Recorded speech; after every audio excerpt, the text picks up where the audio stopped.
You are now entering Maximum Driftcast, the only drifting podcast hosted by a Spanish soccer mom, a 30-year-old silver-haired fox going on 60, and finally, a 200-pound bowl of spaghetti with chimichanga arms. The champions, we are the champions. Oh, hello, guys. Hey, guys. Hola. Hi, guys. Yeah, I, Robot, the sequel to Wild Wild West, Paco. Pay attention, Grandpa. Sorry. I've seen that. I've heard of it before. That was where he would erase people's minds with that stick and the noisy cricket handgun. What's Noisy cricket, that's right. What's that? Yeah? Was that it? It was a wild space, sure. What have you guys been up to in this past 7 days of fun? I've been working on the Lexus like I've been slaving on it, trying to get it ready for our Desert Mayhem event this weekend. I see that you cut off the totally functional side mirrors and moved them to the hood. Is that what you did? No, there was no side mirrors actually, but yeah, I got some fender mirrors. So it So wait, it didn't have mirrors at all? for a while it didn't have any mirrors. Nope. What happened to your mirrors? They got unscrewed. I would say. So you took the original mirrors off. Yeah, I removed the mirrors. And then you put them on the hood. On the fenders. They're fender mirrors. Why though? Because JDM. Yeah, that's it. I don't know, man. I don't know if that's the best move. Well, I mean, can you still see out of them? Kinda. I think the gussets on the roll cage kind of block it anyway. So. Form over function, baby. Yep. Yep, that's it. It's all about the style. Sure. Yeah. Is there even mirrors in it, or is it just the outer shell? No, they have real mirrors. Actually, yeah, Corey has fender mirrors. I do have fender mirrors. Datsun. Yeah. I mean, I would make fun of him for that, but, I'm taking a break this week. Thank God. Jesus, Samuel. Yeah, I was hoping to come back and have a very, because I haven't seen you guys since Thanksgiving, so I just hope over the holidays you guys just learn how to be more thankful and be more friendly to me. Yep. How many turkeys did you get in on Thanksgiving? Well, I had half a turkey. I've had some prime rib. I had some mashed potatoes, and I smurfed some stuffing. The old smurfing. I guess it's just called smurfing. I Right? snorkeled it actually. Snorkel. You use that. That helps force feed that. So yeah, no, it was awesome. It was a good time. And we're getting back to the drifting world. It's so crazy because now it's like for a lot of the drivers and a lot of people in the sport and things like that, budgets are coming up. Everybody's finalizing their budgets for next year. Teams are sealing and dealing right now. And then a bunch of teams are not gonna have a tire sponsor at the moment. That's some fun, right? Yeah, so let's talk about that real quick. So something happened just today, right? It was announced today, yeah. Corey? Yeah, it was announced today that after 11 years, Hankook Tire is officially retiring from Formula Drift. 11 years. 11 years in the sport. Wow. So that means we're down to Nexon, Achilles, Falcon, and Nitto. That's it, huh? Yeah, that's 4. And there's rumor of another brand coming in. It's not officially set in stone yet. But the difficulty for these 6 drivers is that almost all the other companies have already set their their program for the season, and I don't think any of the tire companies that are currently sponsoring drivers probably have enough room for 2 AAA drivers, as well as wait, let's go over the drivers. We've got Forsberg, we've got Turk, we've got Littlehammer, we've got Gooden. Junkyard, we've got Gooden, and I'm missing one. Kevin Lawrence. Yep, Kevin Lawrence. Which Kevin Lawrence was obviously going to make a big swing, and then Hankook did a big push. Remember after Texas, where Hankook was like, "This is our first championship in Pro 2. We want to thank everybody." Like they were very enthusiastic about it. It's like, wow, how could they go anywhere? And then when we had Kevin on the show, it sounds like he had pretty huge plans going forward. So I don't know how that's affected or yeah. So I mean, you know the game of trying to get sponsors, Corey. How how screwed are these guys for a tire sponsor at this man season. So what would you do as a man that is in the business of asking people for money? I mean, do you I'm sure that these guys have probably already contacted the big ones that are already in the business and are asking if they have a bunch of extra money. But I mean, what else are their options? Can you just do a new tire manufacturer that isn't in the sport? Man, I don't know. Depending on how I would sell it, I would either try on a last minute crunch, try to get a new Pro. See, here's the thing: is like it's not necessarily affecting Pro 2 because Pro 2 has a set tire rule. It has a set tire deal, so it's not really affecting Pro 2. And Hankook wasn't even a part of that originally. So, Pro 1, if I was a big dog and I was having to find a new sponsor immediately, how can I do it? Well, the thing that's in their case is they're teammates, and I don't know if they want to go separate tire manufacturers, right? That kind of throws bad mojo on things. Or a little funky mojo.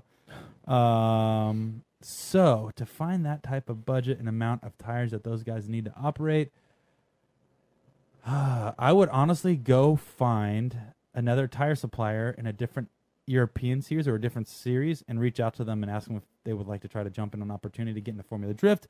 I would contact Formula Drift to see if they can bring in a tire supplier, a new tire supplier, but also find out what that other tire supplier would need in order to make that jump. You know what I'm saying? Yeah. Like there's obviously a pay-in requirement.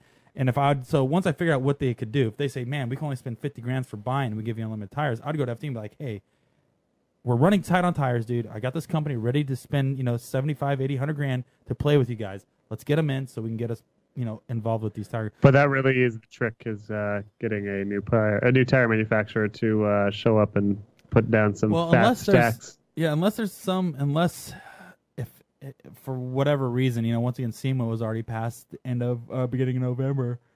That's kind of like we're already finishing up. We're already finishing up our tire deals at SEMA, which was Halloween weeks ago. Yeah. So that's more of like, hey, shaking hands, good deals, and now we're already a month and a half past that, and now it's like, well, what do we do? And I think you look at the cost of what it would take to operate on that level. You look at Achilles, have Michael Essa as a poster child. They had Robbie Nishida left. They had a couple other guys that are already underneath there that aren't going to say, hey, we're kicking you out to bring Fords Bertur again. You know what I mean? I don't think that they would do that necessarily. So I'm just kind of curious. I guess. Yeah, no. That's all the thoughts going through. I'm sure that's the thoughts going through their head as they see them obviously as like an opportunity and an asset. But it's like, how do we do it? We just sealed deals with everybody, and we're not going to break their hearts and tell everybody to go away. So we can do that, and maybe business wise that'd be a smart move. But as a normal person, maybe like just based on pure like ethics, like, do you know what? I already signed this dude. I can't tell him to go. Yeah, I guess by the only, rather than speculating further, all we know is that these guys are going to face some challenges, but we'll surely hear from a few of them in the next coming months and weeks, and figure out what they're going to do. I'm sure that they will find some way to get in there and still be competitive. But well, that's the other thing. Them; they're hustlers too. You know what I mean? Like those dudes will find an answer. They will definitely find an answer. And I mean, I wonder.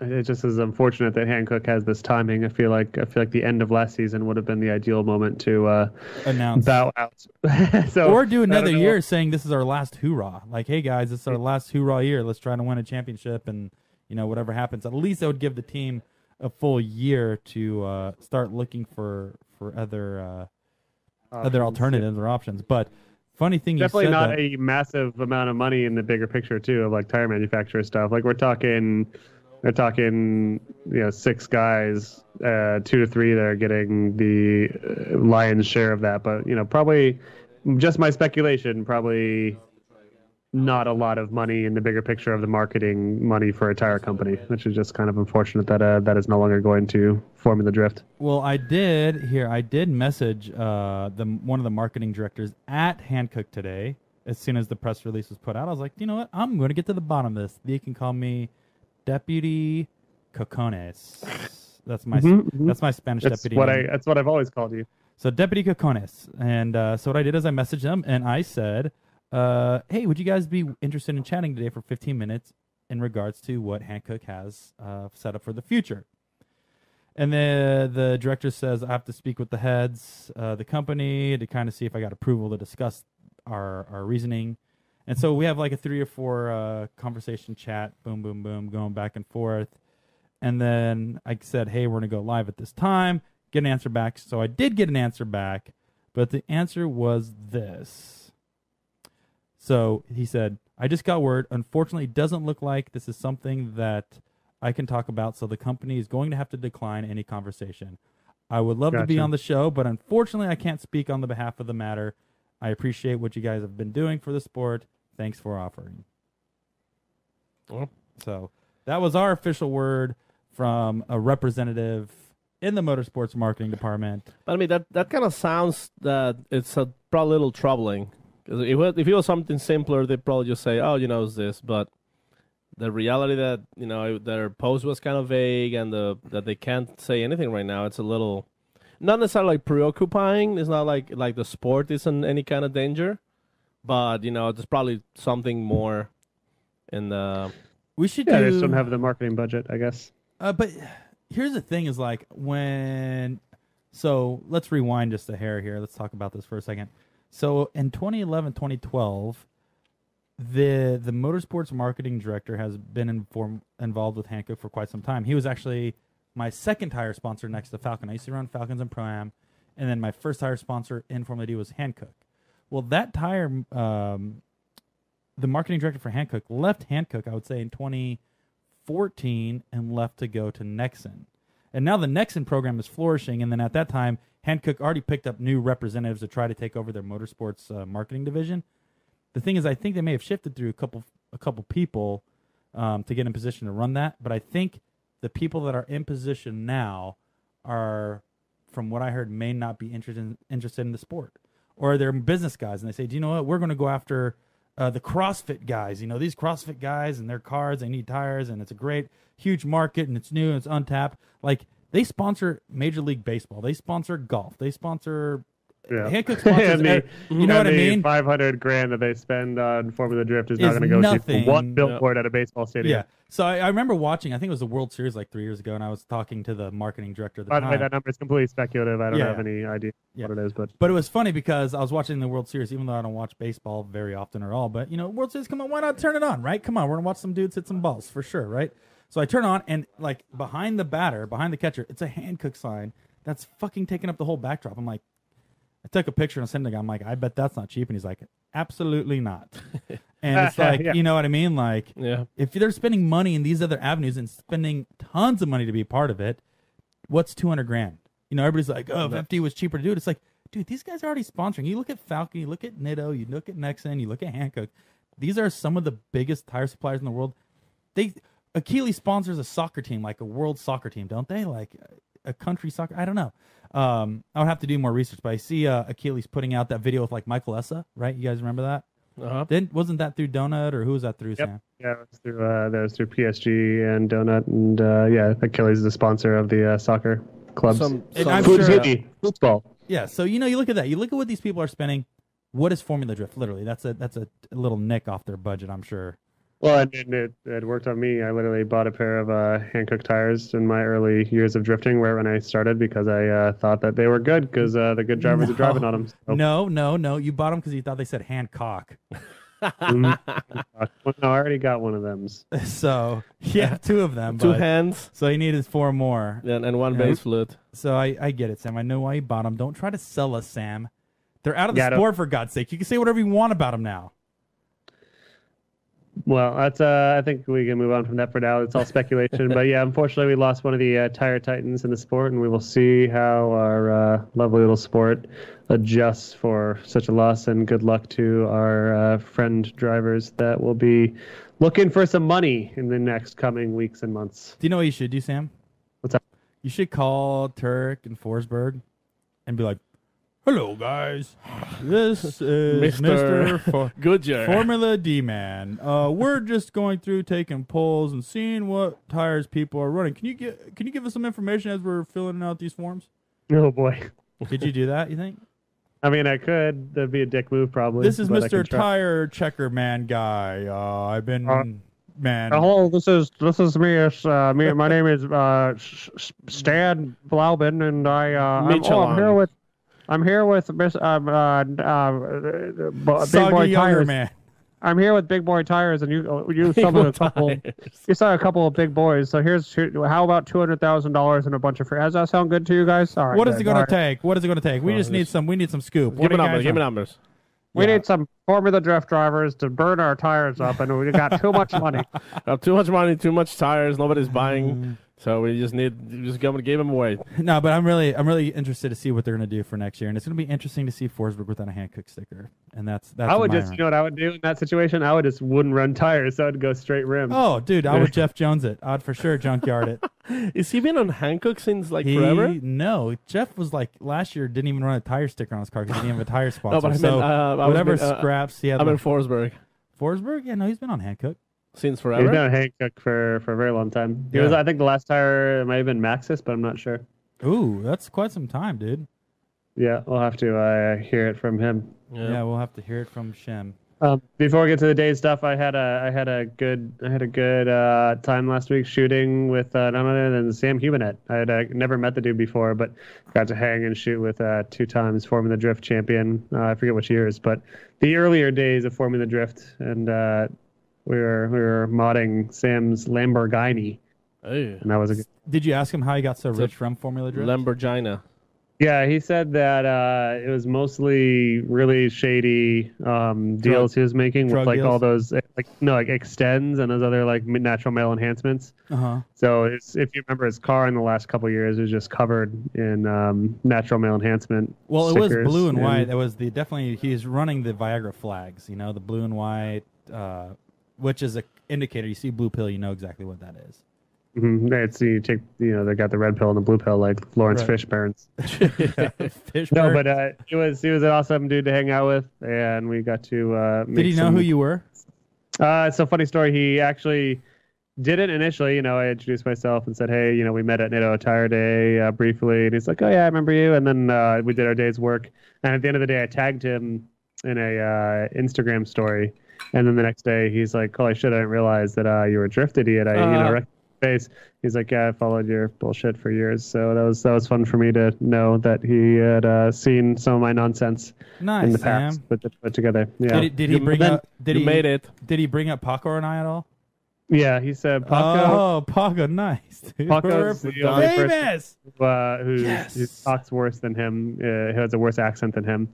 Ooh. In the drifting community. Wow. So it was all kind words from Sammy. Yeah. And he said, "Corey, oh, you mean that person that looks as large as 2 people but is just one?" And that's not the exact translation from Sweden, but it's close, I think. Well, guess what? His new name is Sammy the Sandwich Humanette, so he can pack it. He can pack it. Why don't you pack that sandwich in your lunch pail? Take that.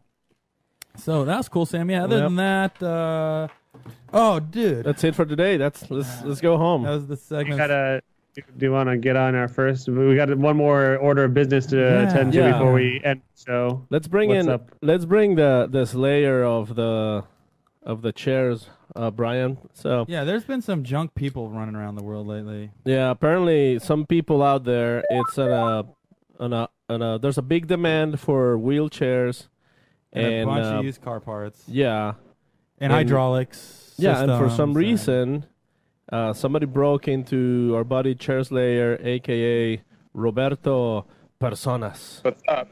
See, there he is. Hey. There he is. Turn on your camera, Bob. Video?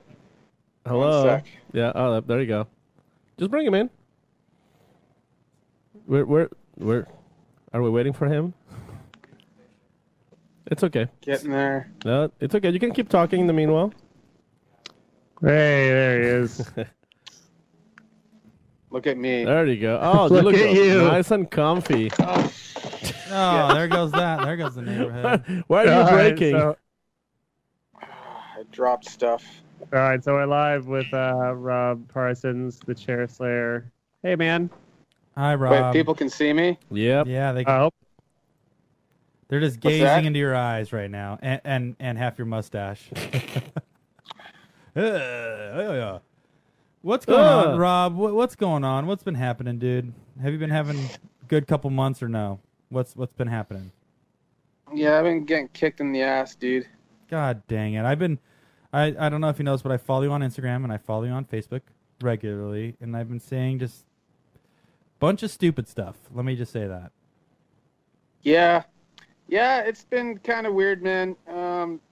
Bad business deals didn't go over so well in Colorado. Not too happy about that, but it is what it is. Right. Put a ton of time and effort into what was in Colorado, but to get not particularly much in return, so decided to leave. And just been worked to the bone, basically and literally. Ended up putting me in the hospital just from too much, just going over the top, man. It didn't really take much breaks. That's kind of my problem is I work nonstop and I'm too stubborn to take a break. So my friends finally realized that and told me to figure it out. But the bad thing is I developed a really bad pressure sore. So I had to have to go to the hospital, get surgery. I was in the hospital for 5 days, and then now I'm just out on kind of outpatient waiting for the surgery, and then I got to take like about 6 weeks off before I can really get back to it. So playing a lot of Xbox as we speak. Yeah, man. You've been following, obviously, watching you in your whole adventure in Colorado and things like that, and it's like, it's a bummer that that it went the way it did, but at the end of the day, it's really not a bummer. At least you figured it out now rather than 10 years from now, and then you just wasted that much more time, in that. So what are we talking about? I literally have no idea. So I managed and was partners in a shop in Colorado, a machine shop called Run It CNC, and we had so many capabilities it wasn't even funny. It's what I'm really good at is everything to do with the fabrication, the machining, the design, and all that type of stuff, and running that type of business. But just two different visions, I guess, from people, and we didn't quite get along in that thing. So it blew up in a blaze of glory, that's for damn sure. But on the good note, Crosscar is alive and well, and that was the big project that I was working on there. So I've taken that, and myself and Tony and the team at Life Motorsports are finishing up our final designs or prototypes for the 2018 model, and we'll be launching that vehicle pretty soon. And if you don't know what the Crosscar is, look it up. It is a single-seater race car, and we have a contract with Yamaha to purchase brand new R1 engines directly from factory.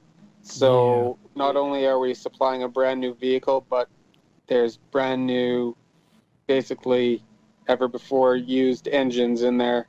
So clutchless shifting, 0 to 60 in 2.2 seconds, 180 horsepower. The thing's no joke. Awesome. And what's this nonsense that I heard from Paco before the show about some of your business getting stolen? Yeah, so finally I got all my stuff loaded up and packed up and finalized from Colorado. It was my last trip, and I was going from Colorado to Utah. Went there, parked the trailer at our facility, at the Crosscar facility, and then I took a flight to California to do some filming. And when I came back, everything was basically missing.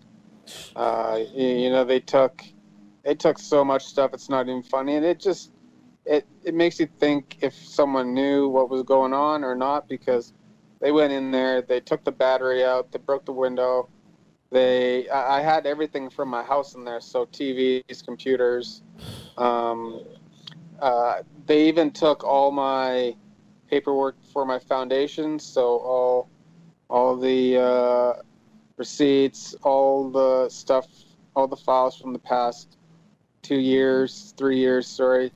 It's all there, and they took it all, and I can't believe it. So that's interesting. It's like why are they gonna do with all that? What is somebody gonna do with that? That seems like Like some sort of... You say they stole your wheelchair as well? Yeah, they stole a backup wheelchair that I had. They took that. But license the biggest plate? bummer... Yeah, exactly. Biggest bummer of all is they took pretty much all the parts for the charity car build that I'm working on. So it's kind of back to square one with trying to get that stuff back together. It's not... It's the hardest part to replace is the stuff that is specific to the hand controls. It's all one-off machine components. It's expensive to make, and it's not, it's not something that you can just get given to you or donated. It takes time and energy. So what should our listeners of the show be on the lookout for in the black market and the parts markets? What should they be looking for to find if they can somehow help you get some of this stuff tracked down? There's just a lot of miscellaneous stuff. I mean, they took tools too. They took pretty much a whole toolbox full of Craftsman tools, all my cordless Makita stuff. And then with respect to the hand controls, there is actuators, there's electronic connectors, there's a Master Shift box, which is a black control box. There would be a lot of machine components, so very specific machined hardware that looks, it looks like race car stuff. So if anyone's going to try and sell it, they had no idea what they're trying to sell, honestly, and they can't use it anywhere else. So who knows what the hell they're even doing with it. Yeah, well, I guess if you're in that area and you come across any sort of shadiness in that regard, let Rob know. Yeah, that does suck. I'm sorry to hear about that, bud.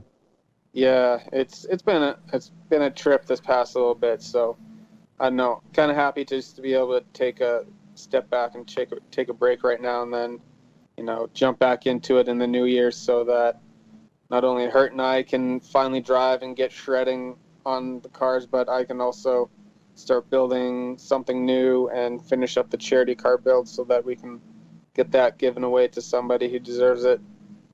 Oh, yeah. Real quick, Utah, obviously I thought you were moving from Colorado to California to be at the Hoonigan headquarters for quite some time. I am. So are you going to be living in California? Both. Where are you going to be living primarily, or? It's going to be back and forth. Like the initial plan is like kind of 2 weeks here and 2 weeks there. Jesus, dude, it's supposed to slow down.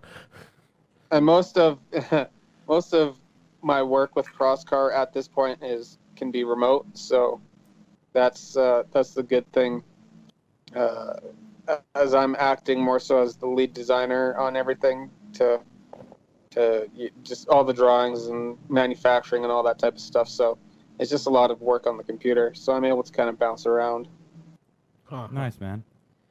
You definitely have your plate full, and like I said, all this shit that's happening, dude. It's like, at the end of the day, it'll be all figured out, and obviously you're the strongest suit out there to tough through all this stuff. And the nice thing is you got a big support team behind you. You know what I mean? And hopefully we can get to the bottom of all this bullshit and these dumb idiot people running around deciding it's a good idea to steal paperwork for a charity foundation. Yeah, dude. I hope their assholes rot.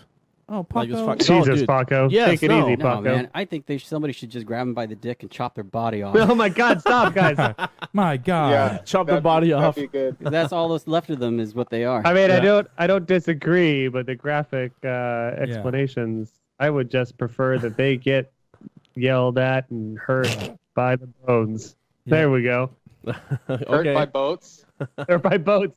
Yep. Someone better take their yacht, their pleasure barge, and run them the heck over. Yeah, absolutely. I agree with that. Or there you go. Hit them with the semi-truck, one of the two. And if people wanted to get any information as far as what was taken, you posted something up on your Facebook, right? So if you guys... Yeah, there's a list of most of the valuable stuff that was taken. There's more, but it's that's the most valuable stuff up there. So. Well, yeah, thank you for taking the time to talk to us about that stuff, and hopefully we get to talk to you again soon about new projects on a brighter note. And you take it easy, dude. Yeah, stop messing around. Yeah, try and get healthy here, and be back at it in hopefully 6 weeks, and in the new year we'll be able to shred and start doing what we do again.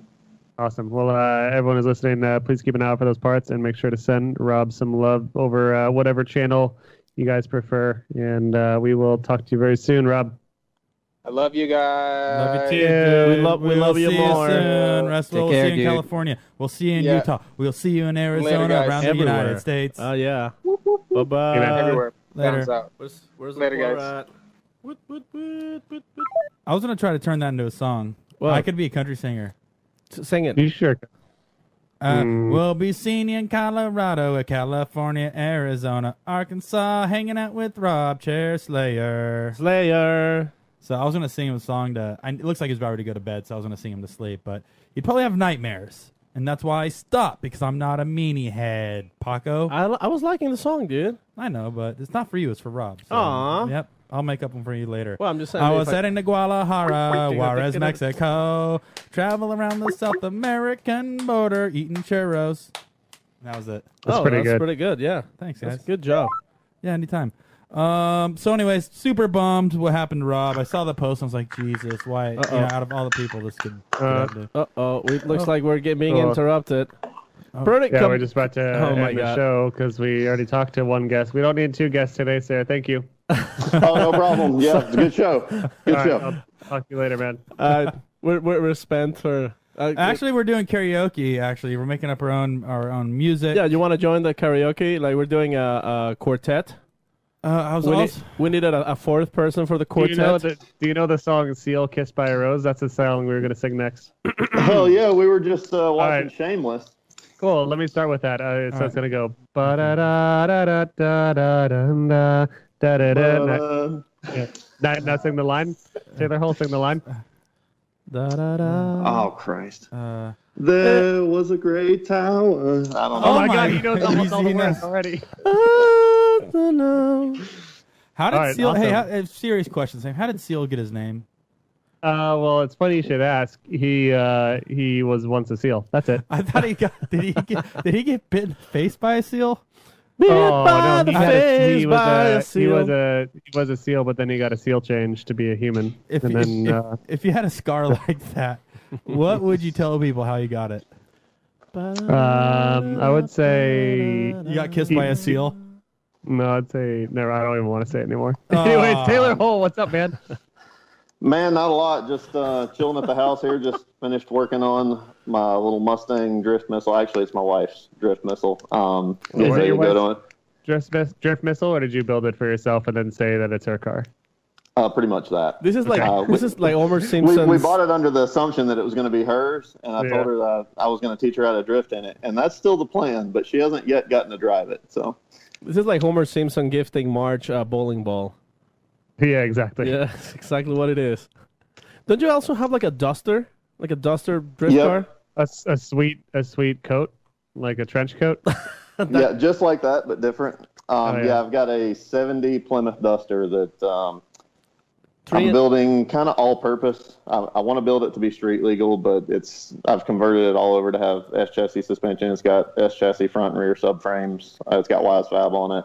Wow. So it's going to be a pretty neat little deal to be able to track and drift a little bit and, maybe do some road racing. But it's not going to be stupid kind of power or anything like that, but it'll be cool. Please tell him it's going to have a 3 under 3.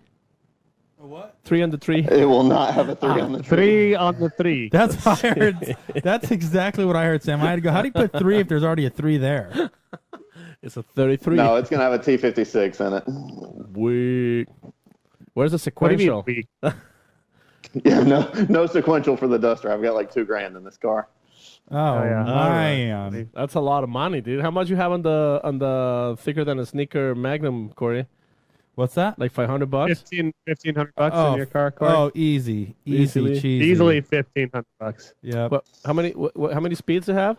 It has 5 on the floor, 2 in the door. Nice. I've heard that. That's my favorite gearbox config, Corey. What you do is you switch out your automatic window actuator. Yep. For the up-down there. It turns into the gear shifter for both your first gear and your last gear. Yeah, that's just that's for extra cruising speeds. You know, sometimes you get stuck. You know, sick at fifth. Yeah, it's Well, hit 6th and 7th on the door, and you'll be surprised what happens. That's a nice option by Hurst. I like the 5 on the floor, 2 on the door, 3 on the tree, and 1 for me. And then real special. Did you just come up with that on the fly? 5 on the fly, 3 on the 3. That was a different transmission from the 50s. Like our guys we stick together or something. 5 on the fly-o-matic. So let's just call this next section of the show what it is. Corey and I are gonna leave, and then Paco and you can just jerk off all over each other regarding with Cadillac old cars. Nerd about. That's pretty much the only reason I bought the Cadillac was just to be able to talk about Paco and Eggert. Oh my god! Oh, that's right, because Brian Eggert drives a CTS. I was a former Cadillac owner, shit, dude. That's Don't, right. don't, Paco, don't. Whoa, dude. whoa. What? Okay, Corey. Just forgetting about me over here. So you know, you need to give advice to these young men right here because you own a Cadillac. Yeah. And you also used to teach on a CTSV. And ATSs and but like 6-speed, a whole even your Cadillac was a 6-speed as well. Yeah. It was cool. How many engines Except you went I had through this it? piece of shit V6. Which is probably the worst engine ever made on that generation. CTS was a V6. I thought it was a CTSV. No, the regular silver CTS was just a regular V6 with a 6-speed swap in it. It was pretty much a Catera. Yeah, it was. I would call it the Marauder of the Cadillac. That's a very sexy name. It's kind of like how I called my Ford Probe the Death Striker. Oh my! Did you really? Probe didn't have a good name. Yeah, Probe didn't sound. Hey, Mom, I'm gonna take people. the Death Striker out for a rip tonight. Speaking of weird cars, and now that you touched the probes, you saw that V8 rear-wheel drive Ford Probe that we tag you in? Yeah, sure did. Brian Eggert sent going to be a real ripper. Dude, that would be totally you, man. Yeah, that could be me, but thankfully I'm not an idiot that buys shitty cars and mods them. Paco. Oh. Hey Sam. Yeah. Oh, okay. This is. Didn't you have like a 15-second Ford Probe, Sam? I would say it's more of like a 16-second, but yeah, it did low 16. What was your license plate? Did you have anal on the license plate? Oh my god. That would be good. Yeah, no, I didn't. Anal I probe? couldn't afford a custom. I couldn't afford a custom plate at the time. You should have called it the You should have called it the spaceship because you're gonna land and probe people with it.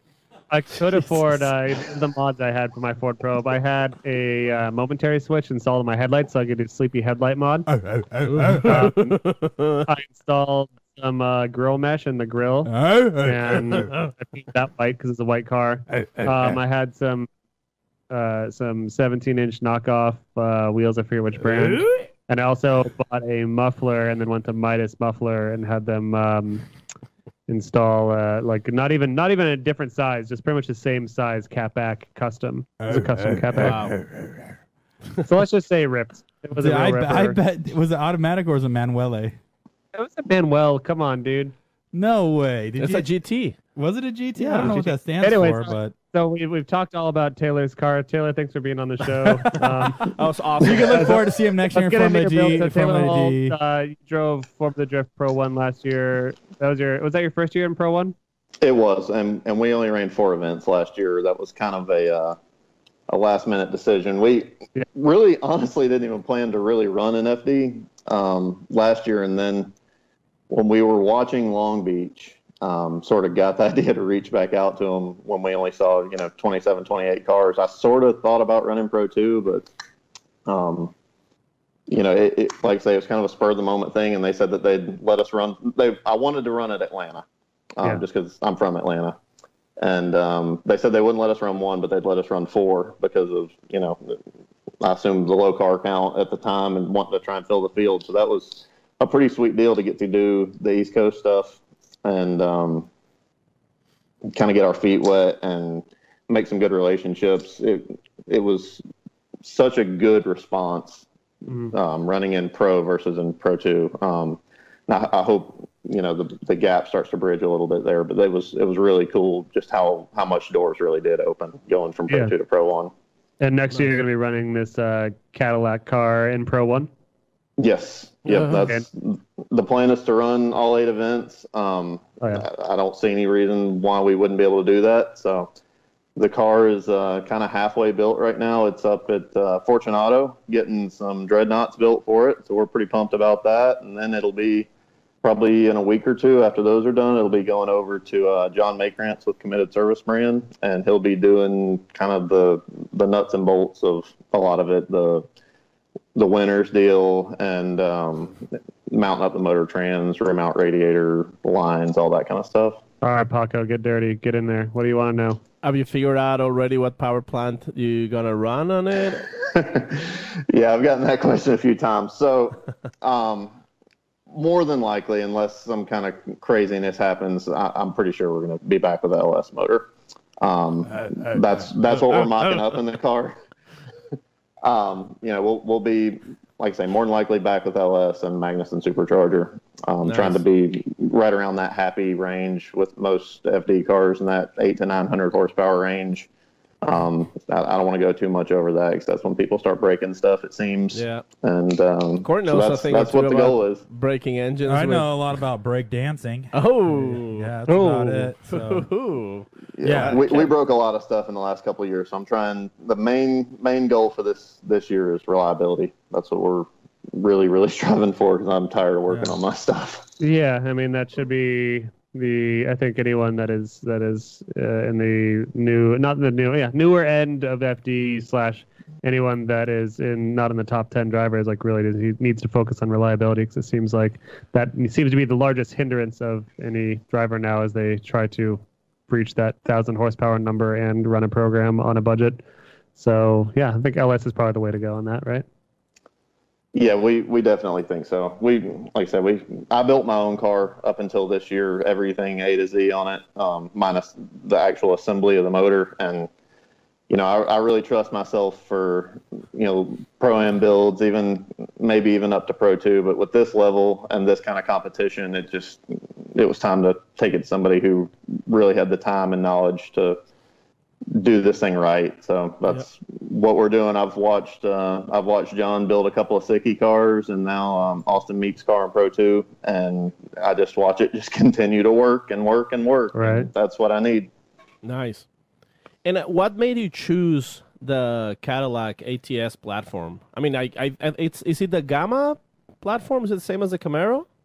It's an Alpha. Alpha, sorry. So it's the same as the new Camaros. Okay. They're really, really similar. Like a lot of the parts will be able to cross over or at least come close, like rear control arms and stuff like that. We can modify them to make work. They're really, really close with the Camaro stuff. But getting back to your question, the reason is really just to be different. And I know that that could potentially hurt or help us, but we thought that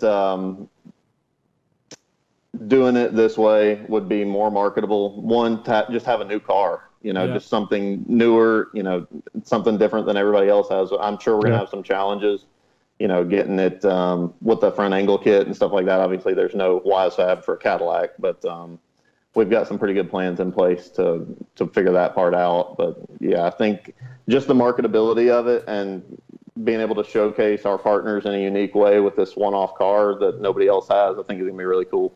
Does it share any sort of suspension or driveline components with any other well-established racing mobile? Or No. Are you kind of just starting from scratch here? Pretty much starting from scratch. Like the old Camaros that Conrad and Essa and those guys had are all the old style frame. So this one is a shorter version.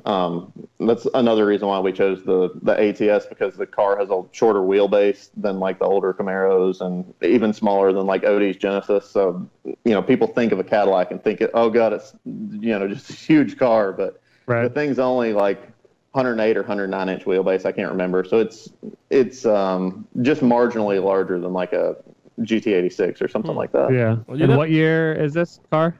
It's a 2016 ATS. 2016. And did it start? Is there an ATS like Spec V or anything, or are you starting with a stock ATS? Not that it matters, I guess, too terribly because you're going to be changing everything. But there's an ATS V. We actually bought ours as a flood. No, it was a wreck car because the left front was knocked off of it. We bought ours out of Texas. So it was just a regular ATS. It wasn't the V, but we're going to put all the V body panels on it because they look so aggressive. So for all intents and purposes, it'll be a V, just with a LS motor instead of a V6 motor. Yeah. It's a very good looking car. I mean, and it's also the 2-door, because a lot of people is very familiar with the 4-door sedan ATS, but this one's a 2-door, and it looks super super slick. Like some of that render that you show me from Forza, even though for being just Forza, looks super tight. And the ATS is smaller than the CTS, and that's like their product line, just like a smaller vehicle is the idea. Yeah. I think the CTS is like 112-inch wheelbase. This is 3 or 4 inches smaller overall, which should help with the transitions. I'm okay with having a bigger car, but I don't want to get too big. I don't want to get bigger than a Challenger like Hubinette and then used to run. So I think this will be a happy medium. And if I'm not mistaken, it's a very light chassis. It's not like the CTS, which is a lot bulkier and beefy.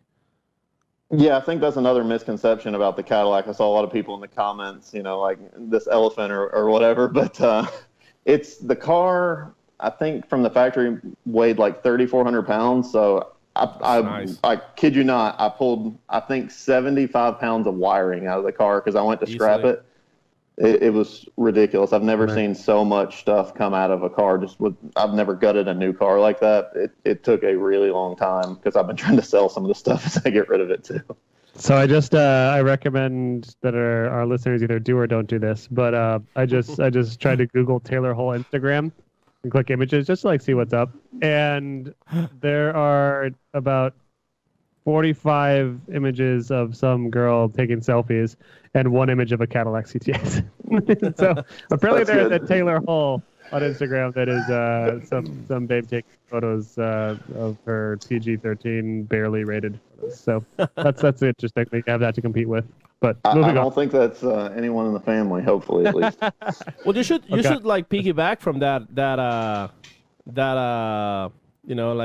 Taylor Hull. Yeah, I know Taylor Hull. Yeah, with the blonde long hair. The one with the 3 on the 3. Yeah. 3 on the 3, yeah. So Taylor Hull 82 is your gram if I want to see some Cadillac photos. Yes, that's correct. Taylor Hull 82 on Facebook and Instagram, and then just Taylor Hull on YouTube. All right, I'm looking at somebody's photos right now. Let's see here. That front end on the Cadillac there is looking pretty cool, and that's just the V spec front end, spec V front end. Yeah, it's nothing special. They don't really even make an aftermarket body kit for that car, so if I wanted to do something, it'd all be one-off custom mold stuff. So I don't think I'm going to do that. I don't really think that it's necessary because I'm going to be the only one out there, so it doesn't have to look all that much different than everything else. I think maybe I'll put a splitter on the front of it or something like that just to make it a little bit different. Have you messaged Paco at 2 Farts Performance to see if they can make some parts for you? No, that guy blew me off. I don't know who he is. Oh no, Paco.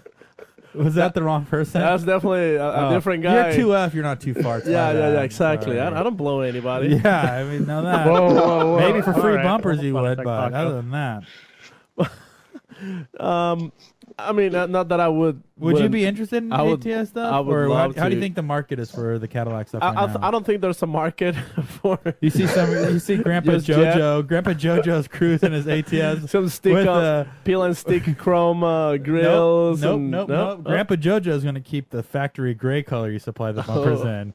So it's going to be a black and gray. I thought that, and I'm, obviously with trying to sell most of this stuff, it's really the only reason I joined this forum. But I'm joined a forum on Facebook. Big it's mistake. like ATS and ATS-V owners, but it's mostly young people that own these. I'm sure the Cadillac CTSs is probably a mixed crowd, but this is mostly young folks from what I've seen. What's your forum handle? ASL. Yeah. What? What's your name on the Cadillac forum? Oh, no, it's on Facebook, so it's still just me. I couldn't come up with anything nifty and creative. ASL? What would your name be, Sam? Big Dick Larry at 92. Mine would be Whiskey Boner ATS. Yes. So we had Farouk on the show last week, another Pro 1 contender of last year, who was not in the top 16 most of the time, for a light way of putting it.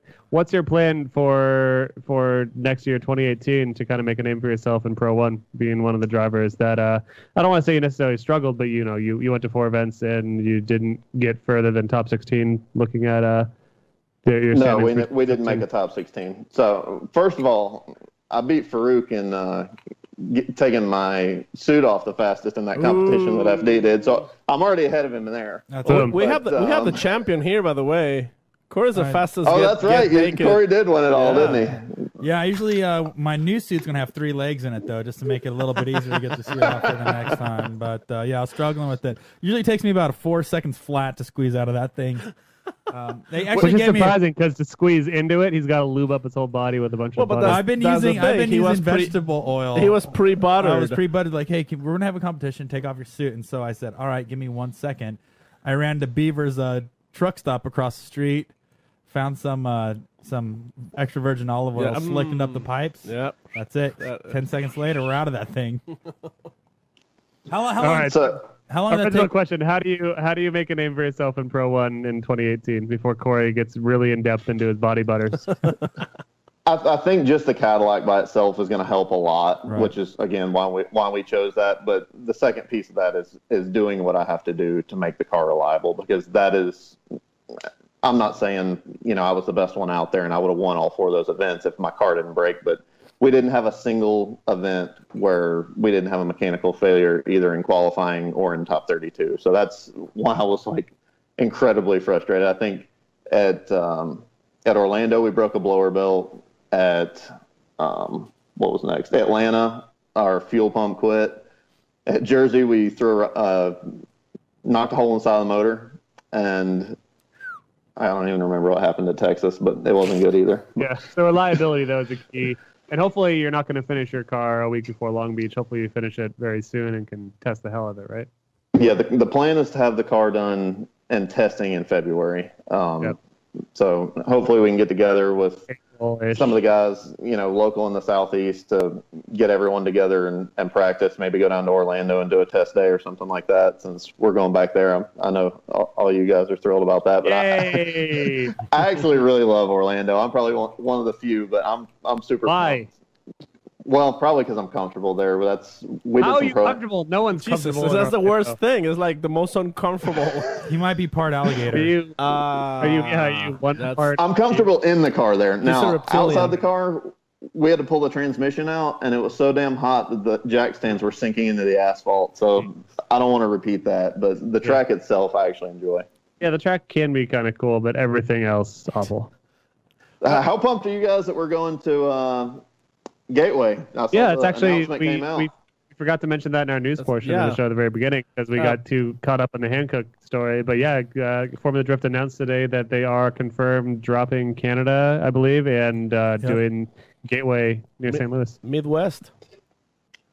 I'm a little bummed that we don't get to go and hang out with the Canada crowd. I never got to experience that, and I'm told that those guys are super rad and a lot of fun to party with. How many felonies do you have? Would you have been able to go there at all? I have none that I've been caught with, so I'm good. There you go. That's the spirit. Yeah. Although I probably should have had some, growing up in high school. I was the total Mustang douche in high school. I had 10 of them. Now you and Sam are best friends. Sam's now. a Ford man. I had an 88 Fox, buddy. What was your Mustang? My first one, all of mine were like this in 95s. I had them from 96 to 2004, but that was actually where I first got introduced to sliding cars around. And my first car ended up... Because Mustangs can't go straight for shit. Yeah, that's right. Yeah, I didn't harm any people on the side of the road. Right. But yeah, sure. I tried to sling a car sideways around a corner one time going about 45, and I forgot to turn the traction control off. I ended up upside down in the captain of the police's front yard. Oh, nice. No way. Good enough. That's incredible. That's total Mustang. What was the resolution of that one? How did you... It didn't even wake him up, actually. But if the tree that I hit had not been there, I would have drove through his living room. Oh, that would have been awesome. So, yeah, it would have made it. I've still got some pictures. I think I might have a picture of that on Instagram. Did you have any trouble with the law from that, or did you get away free? No, I actually got away free. I'm not sure what I said to him to get out of it, but it must have been a hell of a tale. Yeah. I was about to ask what's the worst thing you've ever done that you haven't been caught for, but that might be it, right? Or unless you have worse. No, but I wouldn't say I didn't get caught for that. It was kind of hard to get away. We didn't, ding dong ditch on the captain of the police and leave my car there. So my mom was super pissed though. How old were you? I think that's the first time I ever heard my mom swear. I was only 16. So you tried to do a drift in your Mustang at age 16, and you didn't turn traction control off, and you ended up rolling it into the chief of police's front yard. That is correct. Yes. I just want to clarify that. All right, cool. It's clear now. Sam, didn't you crash your car or drift your car in a McDonald's parking lot? That is, I've never really had a crash. The closest I ever did was a couple years ago on my STI. It was raining, so I decided to, it's like the week after I got it, I had my reindeer Rudolph nose and ears on the windows, and there's this one little 90-degree corner near my house, and I was like, whenever it's wet in my WX, I just kind of give it gas around corners and make it break loose, and for whatever reason the STI did not feel the same way as my O2 WX did, and she over-rotated a bit and dug my nose into the curb in front of the McDonald's drive-through line while looking like Rudolph. And that's when you got your first set of fans. Yeah, and that was literally the only time I've ever hit something. That's not true. I was doing some toga back in the day, and I oversteered a bit into just dug my nose into a canyon wall a little bit. But that was barely. Yeah, it's not that big of a deal. That's just learning. That's training, you know. I don't have anything super bad. This is clearly how all good drifting careers get started, is by crashing. Mine is a perfect example of a good drifting career, of course. So. It was so good you got into film editing, Sam. Yep. Speaking of back in the day, so how do you even started drifting, actually competition and all that stuff? So, two guys that I went to high school with, while I was crashing Mustangs, they were actually doing something in drifting and getting better. My buddies Emmett and Cody, who are actually my two crew guys now. They got me into it. I grew up doing asphalt oval track racing, so I've been driving cars to some degree since I was 13. Sideways. Well, asphalt, you don't really go sideways too much, do you? Not intentionally. Not intentionally. Sideways is slow. So I kind of had to relearn everything. But I did that for 10 years and then just sort of needed a change of pace and never really intended to get to this level or do anything per se in drifting.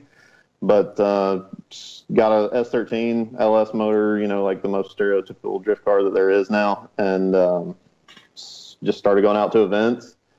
Ended up doing Pro-Am because we had one that was close and there were some fun events, and kind of did well and stumbled into a Pro 2 license and, kind of figured we'd try it. And even though we never really intended to do this from the get-go, it's been a hell of a ride. I wouldn't change it for anything. Did you listen to our show last week by chance with Farouk and Aaron? We did. What did you take away from any of that? How did you feel about the discussion on Pro-Am? And I mean, you're a good example of someone that I would say is not I don't know. Let's just leave it at that. What did you take away from the show, or what do you think about the idea of Pro-Am being grassroots and so on? So I can't remember all of the specific discussions, but some of the verbiage was interesting because I definitely don't consider really even Pro-Am to be grassroots, the way Aaron does, and that's fine. But definitely Pro and Pro 2, I would not consider grassroots. There's at least half the field that still works like a normal job, right? And does this. I would find it hard pressed for you to call someone like Michael Essa a grassroots driver. He's won a Formula D Pro Championship. He runs a shop and works and doesn't just drift only, but that dude is definitely a professional driver. Yeah. Yep. So that's kind of my take on the verbiage part. But I mean, it's the way people are doing Pro-Am around here. I wish it was a little bit more supported on our side. I know car count and whatnot's fallen off on the East Coast stuff between the Southeast Drift Union and U.S. Drift. I would love to see some kind of change of pace with that. And I talked with Brian a little bit about that, and he's got some really cool ideas. So I hope some of that comes to pass.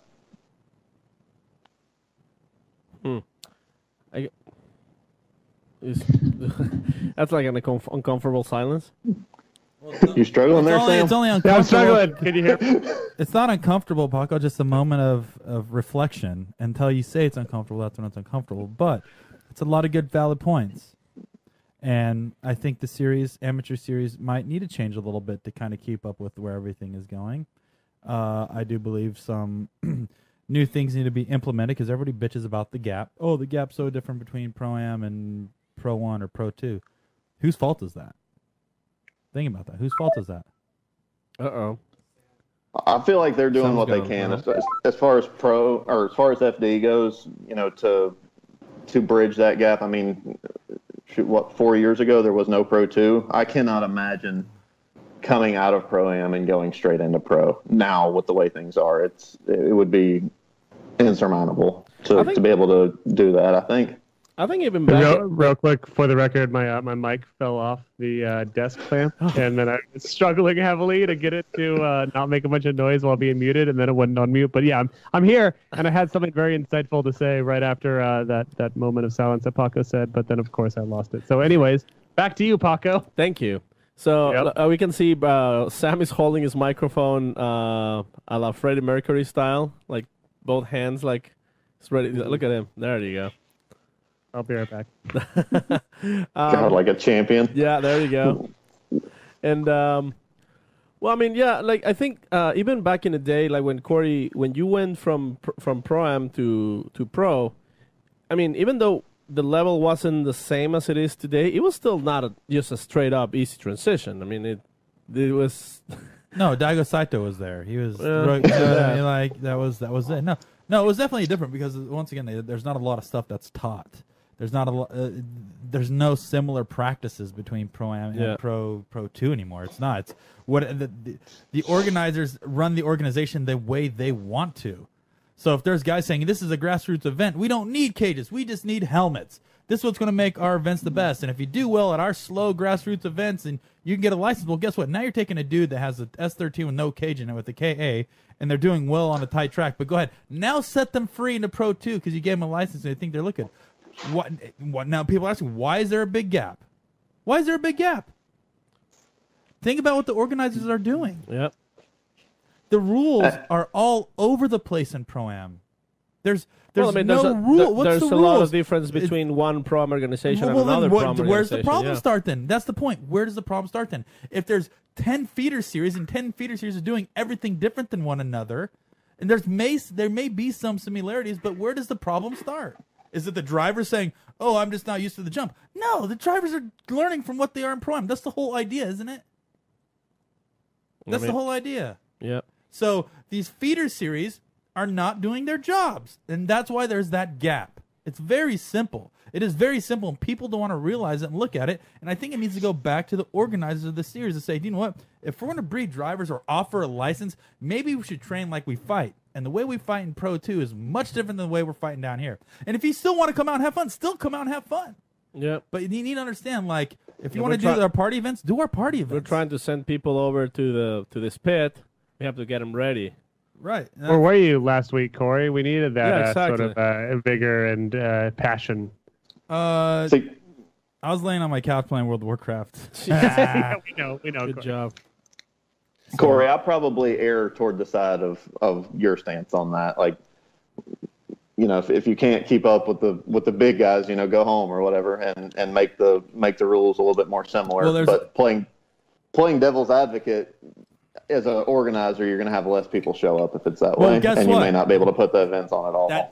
That's the whole problem. That is the problem. Yep. You just said that is the problem. Now these event organizers are like, well, now we need car count. How are we going to get car count? Well, we need the guy out there that just wants to come out and drive to compete in this Pro-Am series so we can get people in here. So let's make the rules less. Let's make the rules less. Now you have a 60 car count, but now guess what? Now the guy that got lucky and got his license is like, sweet, I got my license, I got my golden ticket. Well, guess what? Now I'm going to have to spend $50,000, $60,000, $70,000 to go Pro-Am or Pro 2 racing. Well, guess what? That's what it takes. Organizations should be doing a better job. If not enough people is graduating, you don't make the test easier. No, you don't lower the bar. There's a time and a place. It's just, I mean, if there's not enough people wanting to get a license, that's understandable, you know. But I mean, you can, for example, if a series only has 4 or 6 people that year trying to get license and go pro-am, well, you know what? If you still want to run an event, have also like an open drift event at the same time that you're running your pro-am. So then you have your people, your assistants and people having fun. But the people who's trying to be serious and they're trying to get a license, let them go and experience what it's like to become professional. And I think that's what like if you are pro-am, I mean, it's on the word pro-am, you know, like it's kind of like a way of becoming pro, right? How is it possible if Formula Drift was to maybe have like an annual meeting with all the organizers around the country of pro-am events to kind of set this one day, we all meet up, kind of set this standard, and then that's how they run their program from there? I don't think it's their responsibility. Yeah, I mean that also opens the door for precedent of them managing. It's full circle. It's making a full circle. It's making a full circle now, and it makes total sense. And it's making a full circle now. It's like if you need to baby the organizers to run a great series, and they need to baby their driver. It's like, when does the responsibility of the individual series to step up and say, "Do you know what? I know what we need to do to prepare people to move forward." But if they need babying from the top all the way down the drivers, then that's not, it's already... It's like standardizing is what I'm trying to get at. Like if they were able to... Because you're saying they're all over the place, all the different pro-ams. So well, do you know why? I'll tell you why they're all over the place. The reason they're all over the place is because they're setting up specific... they're setting up the way they operate specific to that region. Like California may have different types of drivers or different types of resources to operate out here, or maybe they have a low car count, so they got to run a certain way, and this guy may have a huge car count or whatever. Each area is different, so they tailor it specifically to that area. That's why standardizing may be hard. It's because each region is going to be different in their own way as far as attendance, car count. I get pro-am making adjustments because, you know, it's still pro-am. These guys are, you know, working 9 to 5 trying to build these cars, and more so, but if there's some what your discussion, what your argument was earlier, is that how drivers are not prepared when they get that license. The chances of making that more of a standardized way of getting into pro-am, not trying to make it as strict as Pro 2, but make it strict enough to where they have a real good solid taste. Well, you still may affect the car count then that way, because if you're going to say, do you know what? We have 20 guys that show up in here and only 5 of them have cages, then you have to tell the other 15 they don't have the resources to run that. Now you're having a 5-car count. But you know what would bring up that car count, right? What's that? Bigger prize package money. Once again, but that's still now you're just going down. Now you're just going down a spiral. Yeah, we're gonna get into the weeds here. Let's get out of that. Taylor, did you feel prepared in your first Pro 2 season? And if you weren't prepared, how would you have been more prepared for it? I don't think you can be prepared, truly prepared to make that jump from Pro-Am to even to Pro 2. I think you just have to do the best you can to prepare yourself, the most you can from what you've seen, and truly take that initiative. That's the other part of Pro-Am. If you can't take the initiative to make sure to do your homework and make sure you're prepared, read the rule book. Nobody's going to hold your hand when you get to FD. I promise you. Kevin's the nicest guy in the world, but if you ask him a dumb question, he's going to ask you, "Did you read the rule book?" Yeah. And you should read the damn rule book. Yeah, you should know running back, because if you show up to Long Beach with a car that's not compliant, you're going to feel real bad. Right. So, hopefully that doesn't bite me and I don't end up in Long Beach with something that doesn't work. But how did you feel preparation-wise from Pro 2 to Pro 1? I know you only ran 4 rounds, and you said earlier in the show that it was kind of a last-minute decision. But, I mean, what could you have done better knowing everything you know now? I still come back to the car and the reliability thing. I feel like the jump from Pro 2 to Pro 1 was not as hard as the jump from Pro-Am to Pro 2, because you at least already have relationships with the event organizers. You already know some of the tracks you're going to. You know what to expect in the drivers' meetings. It's a little more seamless than just coming in totally green, not knowing anybody, like I was. I know there's a lot of people that do events, with U.S. Drift, and they know Eggert at least, or some other people on the West Coast, but I didn't know anybody when I first got into Pro 2, and that's probably something I could have done a little bit better, is reaching out and making some connections with some of the people in the series currently. And what is the best piece of advice you would have for a pro-am guy going into Pro 2? Make sure you got your money together, man, because nobody, I mean, in all seriousness, and you guys talked about this a little bit last week, you have to be prepared financially to fund yourself mostly through Pro 2, because the money backing is limited at best until you get to Pro, I feel, or at least that's what I experienced. We got some help along the way from a few, really, really good people and really good sponsors, but it's not nearly enough to cover the season. You need to make sure that you can commit to a solid program that you think will be competitive before, biting that off. It's the hard reality, but it is the reality. Which speaking of sponsors and all that stuff, like Cadillac, it's known for, they do fairly big on the racing world. Like they had Le Mans, I think they're the Le Mans cars. They had the prototypes. They run, a lot of racing series. Did you approach them with intentions of, hey, we're putting Cadillacs on drifting. Do you guys be interested on coming over and put your brand up there?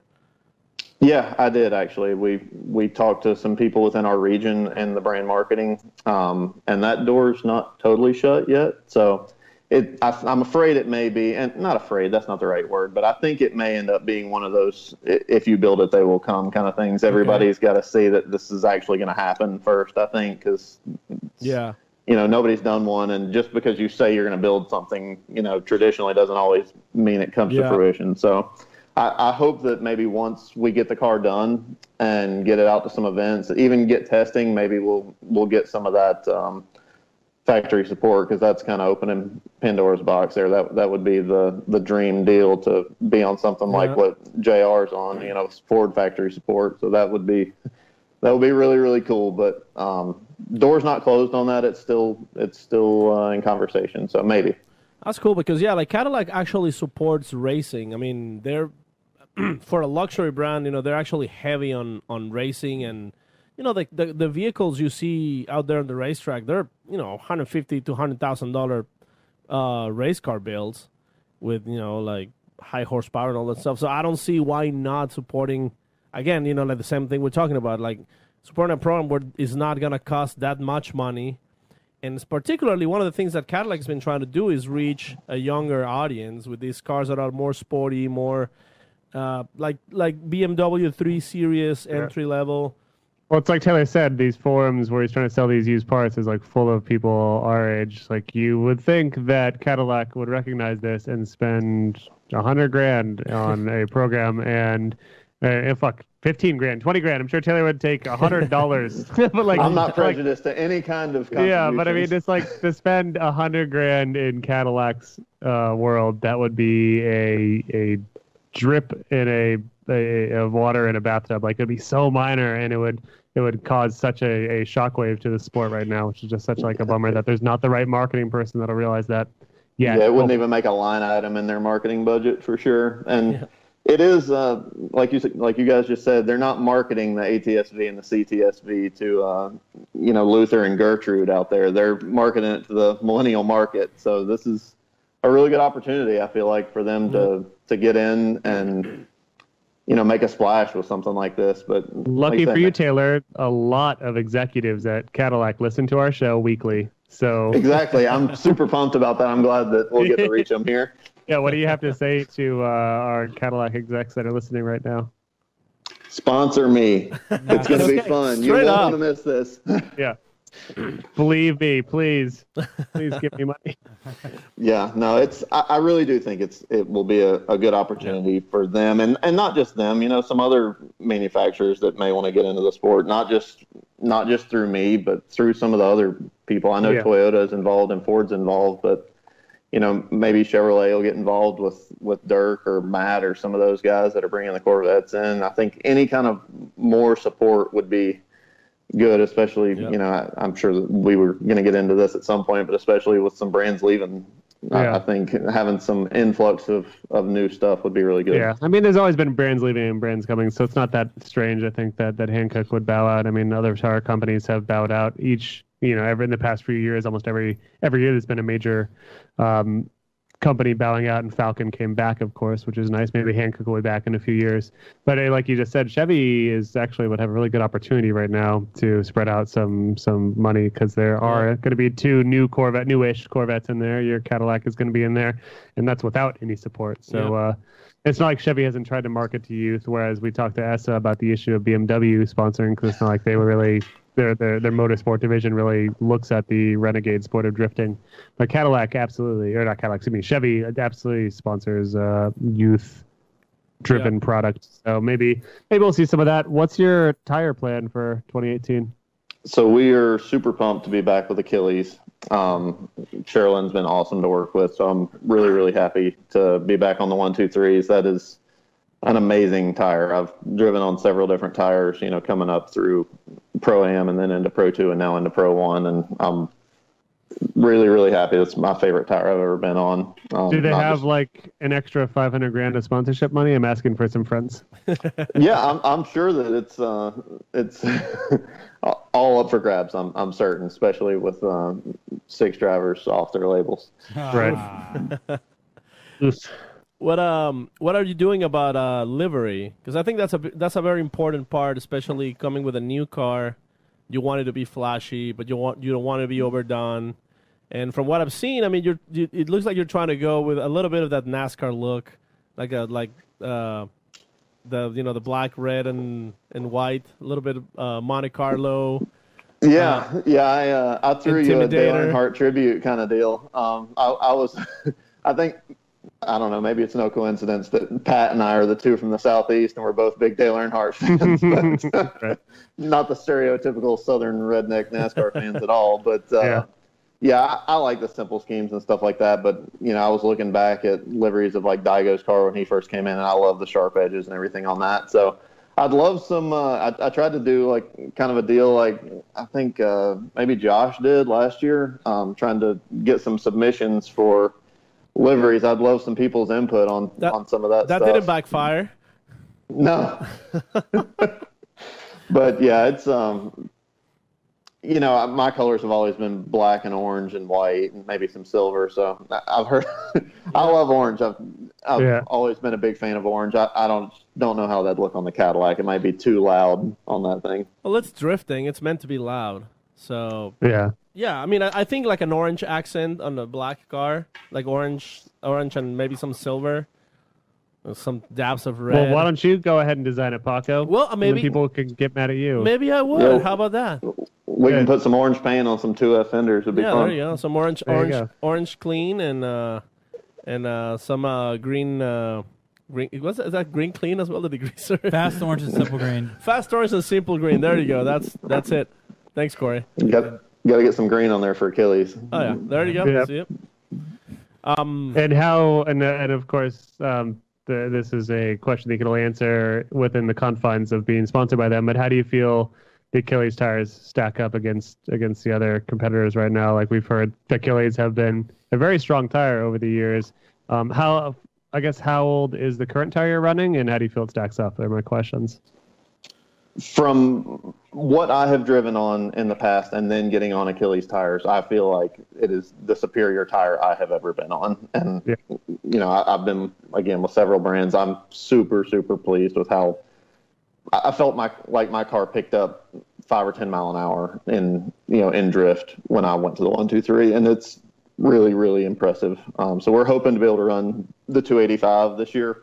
Just, nobody's stripped one of these things out and then put a cage in it and LS. So I don't really truly know what the weight's going to come out to, but I think that I'll be able to get it, pretty comfortably into that 285 class. So what weight is that for 285s?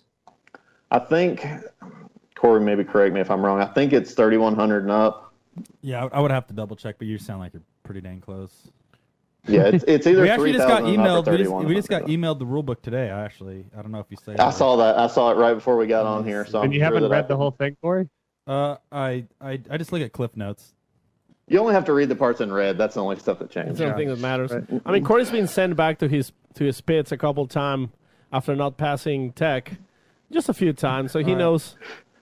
That was me, year 1 in Pro 2. Yeah. So that's why you said your good advice to Pro 2 guys is all right, hold on. What size tire do you want on? I have it right in front of me right now, actually. A 285. A 285.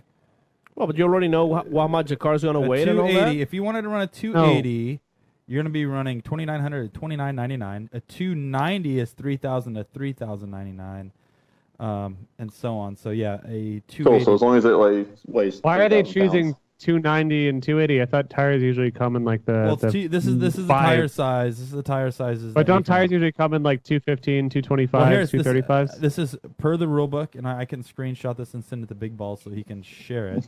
Yeah, I was gonna say, why don't we write down a list of the many questions we want to ask Kevin Lawrence when we eventually talk to him, hopefully before 2018 season. But yeah, don't tires? Am I not mistaken that tires usually come in like 205, 215, 225? I think it's just the numbers of range, like between that 0 to 99. So like a 285 is in that range of 280 to right. So I don't know. I don't know. I would assume, but I don't think it is. And they have a special measuring tool anyway, so it doesn't even matter what it says on the tire. It's all based on their measuring tool. If you want to check the messages real quick, I just sent you the weight the tire real quick. So that's interesting to think though that like someone could make a custom tire that's a 290 now to get an extra 5 millimeters potentially if they wanted to.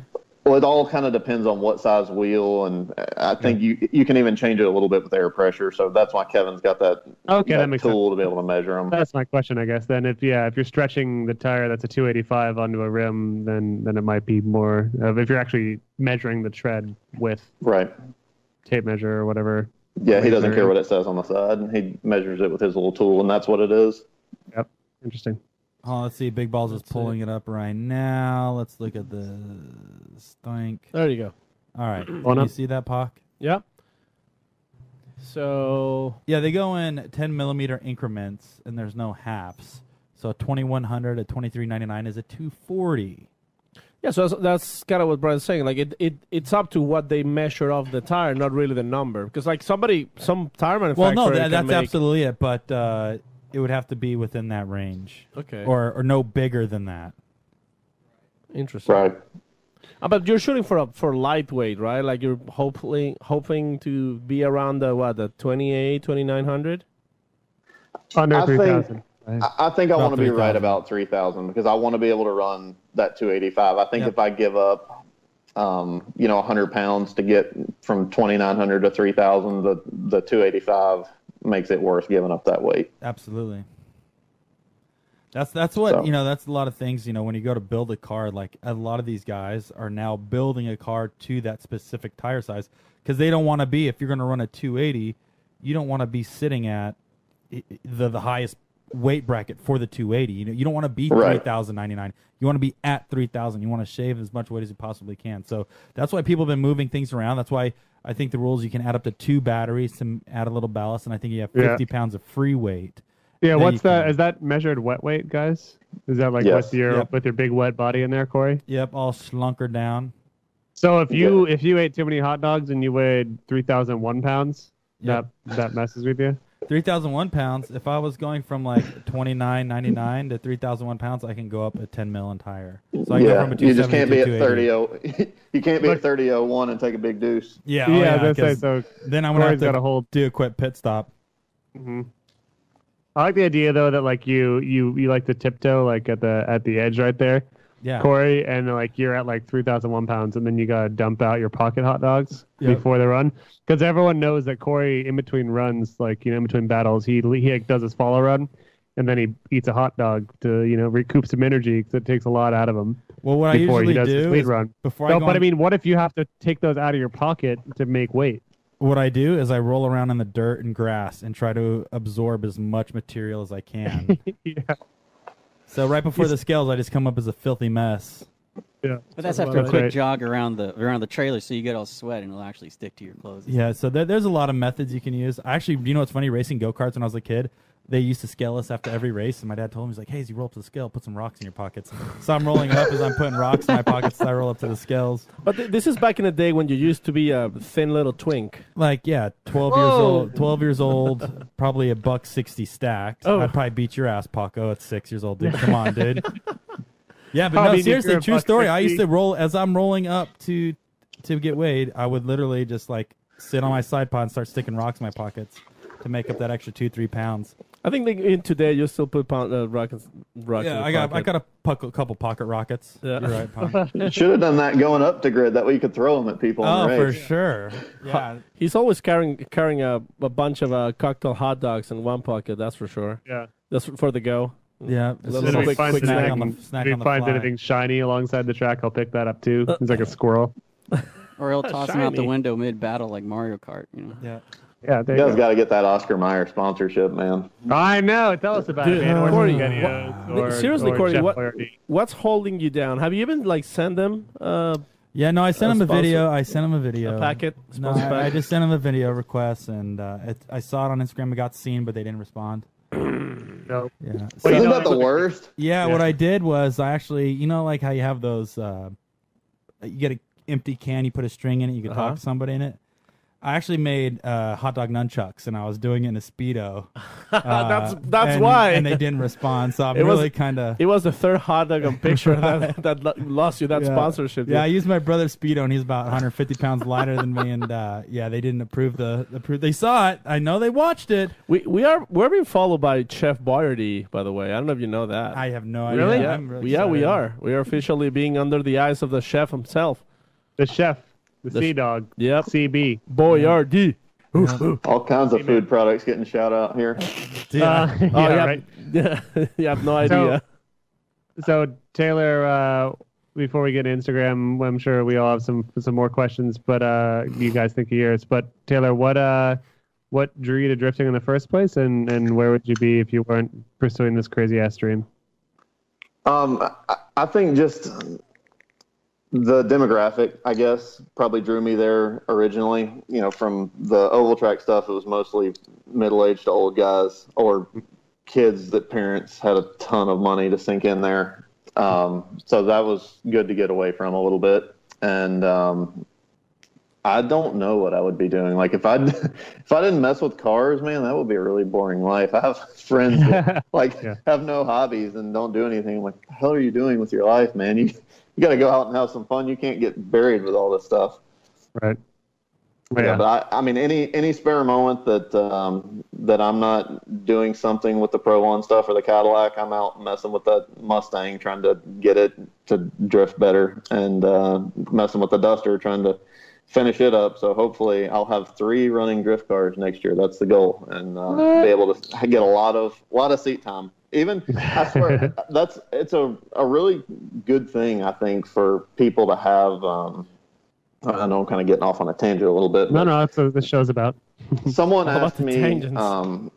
Someone asked me midweek. I think after watching your show and the grassroots stuff, what I would recommend most to somebody just getting into it. And I'd be curious to hear your takes on that. But one of the things is to not build a car above your means, and don't build a show car, because when you're first learning, and even when you're not going to learn nearly as much if you're out there scared to, hit a barrel or touch another car or spin out or anything like that. So having that missile car and just something to stay behind the wheel is really beneficial, I think, and it's really helped me this off season since I've not drifted in pro since Texas.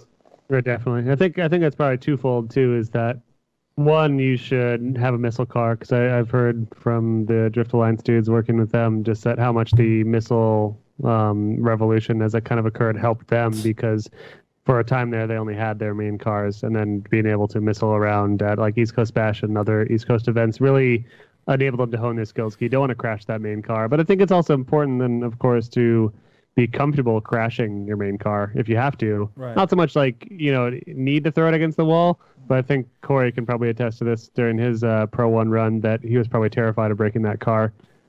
And that may have caused his driving to be affected. Corey? No, it's the other factor that I had on top of mine is I didn't own the car, so that's what I'm saying. Yeah, is that you were terrified of breaking that car, so you need to have the practice car, of course, but you should also. It's not so much like you should declare your Pro 1 car a total loss. Dude, when I had my missile car, I ripped the bumpers off it, ripped the corner off it, crashed the thing, and it was easy to fix. It's like you put this car into the wall and you have to repair a right side drive shaft axle, a wise fab, a wheel, a brake kit. That's thousands of dollars. But I think you can't have that fear. Like you must absolutely not. No. Yeah, that's the thing is you have to go in there as every piece of this is replaceable, so I can fix it next week. So yeah, you can't if you're going into it worrying about the car, and that was part of my fallback is I'd always worry about the car. Yeah, it's not going to help you in any way. It's actually it's a big. If you're going to go into the sport, even thinking that, it's not worth it. It's definitely a huge drawback, and that was part. Can't be worried about rear bumpers. I think. Oh no. To protect your body panels and all that stuff, then you're not going to drive to your fullest. I think that's almost you should spread that out a little wider. There's people all the time at these events I go to that don't want to tandem and are terrified to be close and be close to walls and everything. Like, if you are not prepared, I've said 1,000 times throughout this, if you are not prepared to lose a car, you should not take it on a racetrack of any form, because it can happen at any moment, and it will eventually. Of course, yeah. And it's one thing to want to keep your car like pretty and not want to run walls and not want to do tight tandem because you don't want to like be bashing a little bit, and that's kind of understandable. But if you want to like run hard and you want to create tight tandems and have the most fun possible, like I think it's kind of inevitable you're gonna ruin your shit. Like it kind of sucks, but that's the truth of the sport. And hopefully you can laugh it off when it happens, and when inevitably, if you keep on running tight tandems, and your car will eventually one day may be crushed beyond return when someone hits your frame and pushes you back an inch or two, or you flip it, or we've all seen these low speed, high damage accidents that like you just get hit in the right spot and you're something is bent beyond repair. So yeah, I think into the grassroots level, be prepared for some nonsense, and the pro level, absolutely expect nonsense because that shit is going to break. Yes, it does. I stuffed mine real deep in the wall at Orlando when I broke a belt. It was no fun. But you kind of expected that, and you can still love your car and you can still want to treat it right, but that's going to happen. Corey, Paco, before I get to grammars, do you guys have any more questions for Taylor from any end of the spectrum of questions? Jeez, I mean, we don't want to stay here till 2 a.m. But Corey, was that you to buy Paco, more time? I know you. That Paco, was Paco. I know you Paco was sending it off to me to buy more time for his question. Paco, this guy's building a Cadillac drift car, and not that he hasn't been a great guest for all aspects. I know, Paco, you wanted him on the show immediately because you wanted to talk about his Cadillac drift car. Come on, man. Where are your specific questions? Well, I have a question. Taylor, are you running Supercharged again? Yes, we do plan to be back with Magnuson Superchargers. He already said that. Yeah, cool. He's been pretty good. I mean, he's really been answering everything I wanted to know. I mean, I could go to the lengths of like what wheels are you gonna get? Yeah, what exact dimensions are your drive shaft, Taylor? I'm not sure about that, but it will probably be drive shaft shop because there will be a drive shaft in there. Sweet. Yep. There will be a drive shaft, and we will be on Cosmos wheels. I haven't made that announcement yet, but we're pretty excited about that. Yeah, you hate it, get foist. Yep, that's right. So we're real pumped about that. Have you already picked up a model? We're still kind of waiting to see what's going to be in stock. So there's a couple that I like. I'll be happy with several different ones. I really want to run the black chrome. I think that'll look really, really good on Cadillac, especially if it's it's kind of like the stereotypical thing, I guess, a black Cadillac with some somewhat chrome wheels. What about white wall tires? White wall tires would be super Cadillac. That would be super Cadillac, but no. 24-inch chromes, dude. That's where it's at. Yeah, we won't be throwing some D's on that bitch. Yeah, we'll be some doing D's C's on the bitch. Now, hear me out. Be the first Pro 1 drifter with spinners. Like, I don't think that's been done, but that would be dope AF, family. Yeah. I don't think Cosmos is into that market yet. Well, this is their opportunity. Cosmis Wheels is a avid listener of the show, so I'm sure they're listening right now. Yeah, Cosmis. spinners are coming back, dude. Spinners. Yep. Cosmis, and then in parentheses, spinners. That's going to be Cosmis spinners. It's going to be so dope. It just flows off your tongue. It'll be the other line of Cosmos. There you go. The plus size line.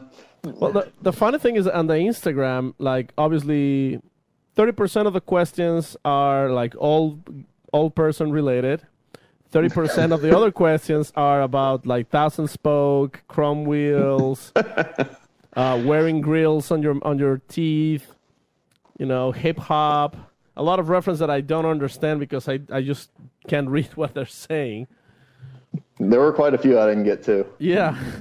Some people I don't know. I mean, I used to own a Cadillac and I love that car, but it was all de-chromed, and I've never been a fan of the bling.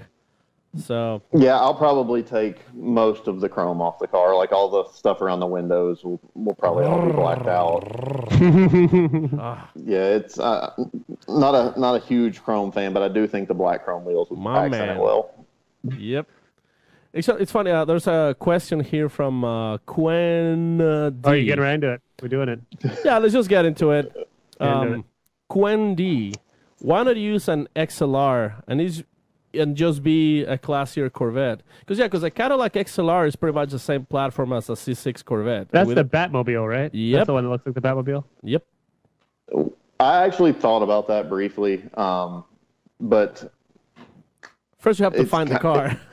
Well, it's kind of the same problem as the 240. Maybe not quite to that extent, but it's an older car and it's not in production anymore, so that's not going to be attractive. You don't see a lot of those on the road anymore either. What happened? Were they not built in the best quality? They have North Stars, unfortunately.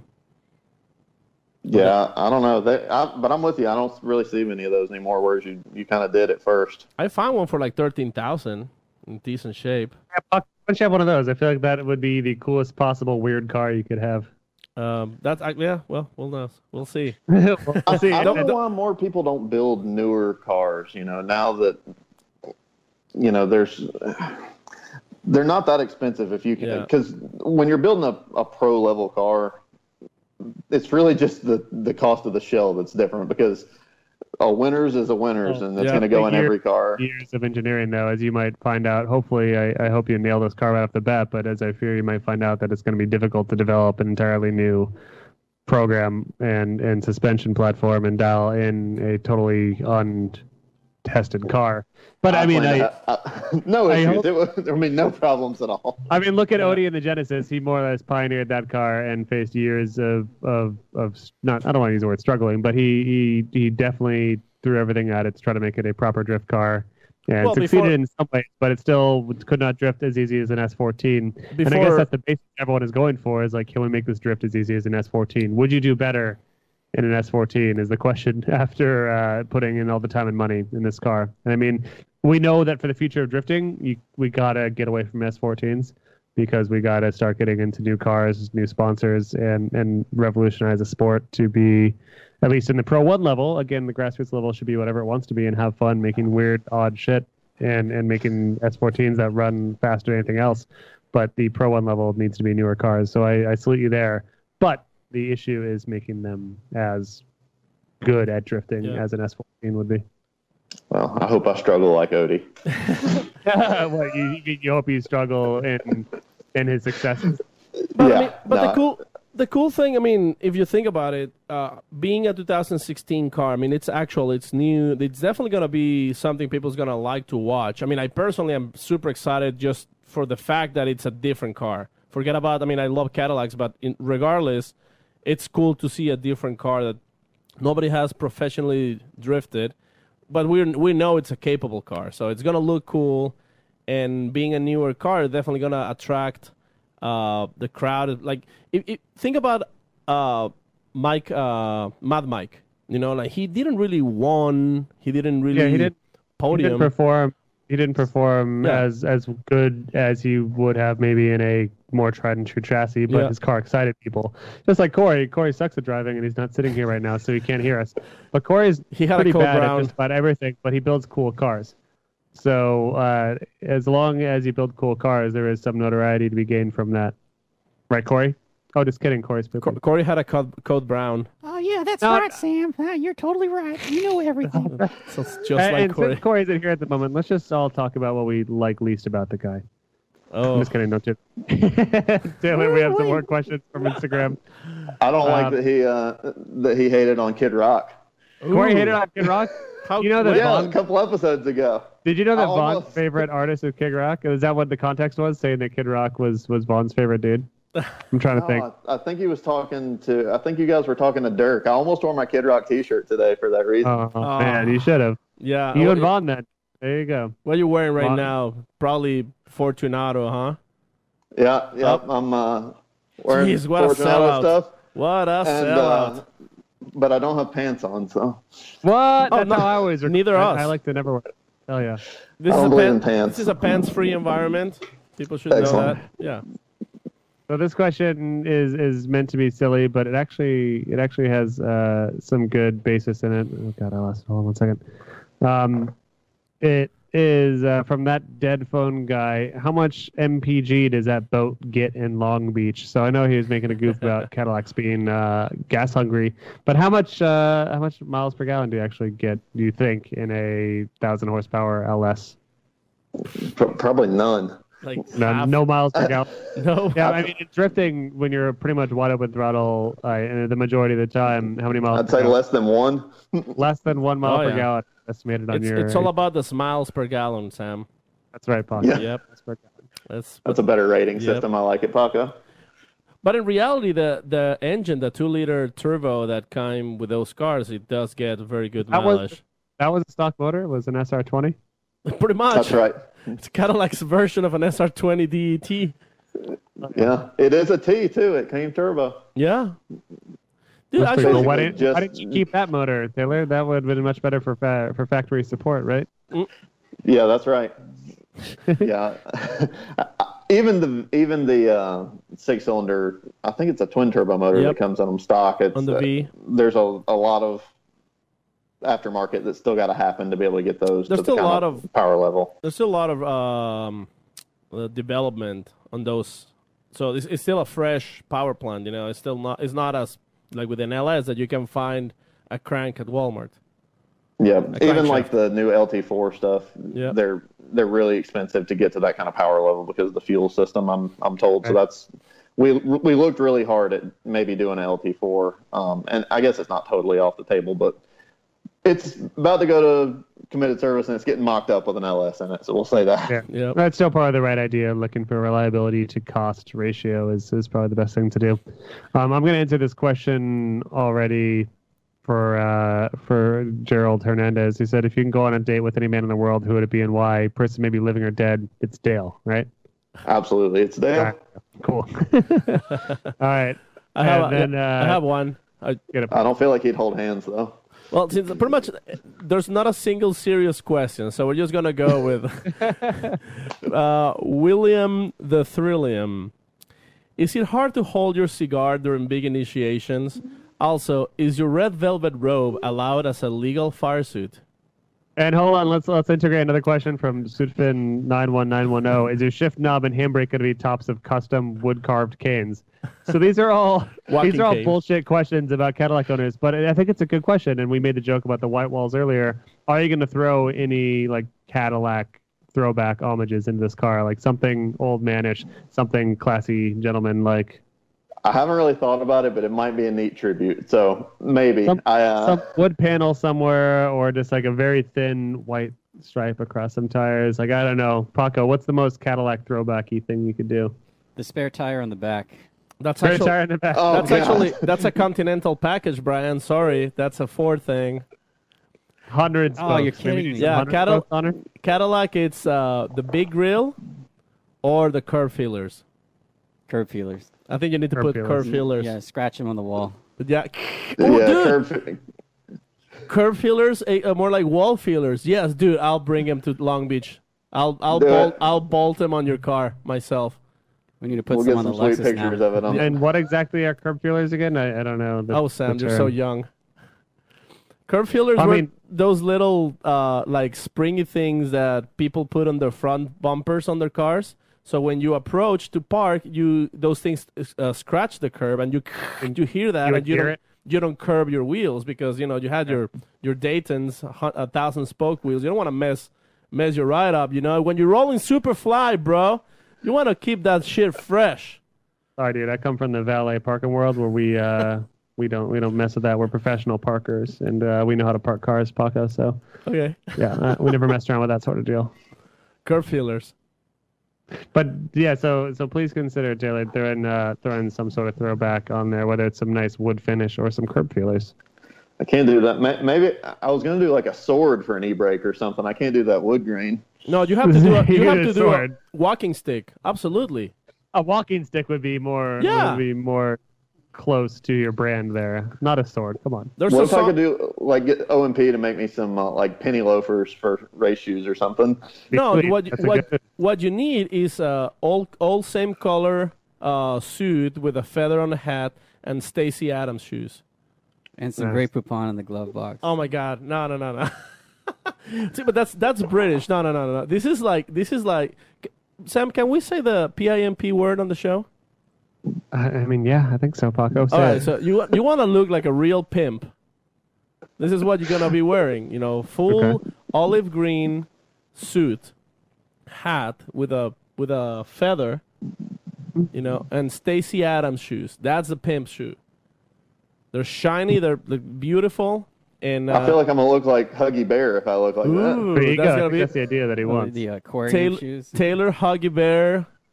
Yep, that's gonna be your new nickname for sure.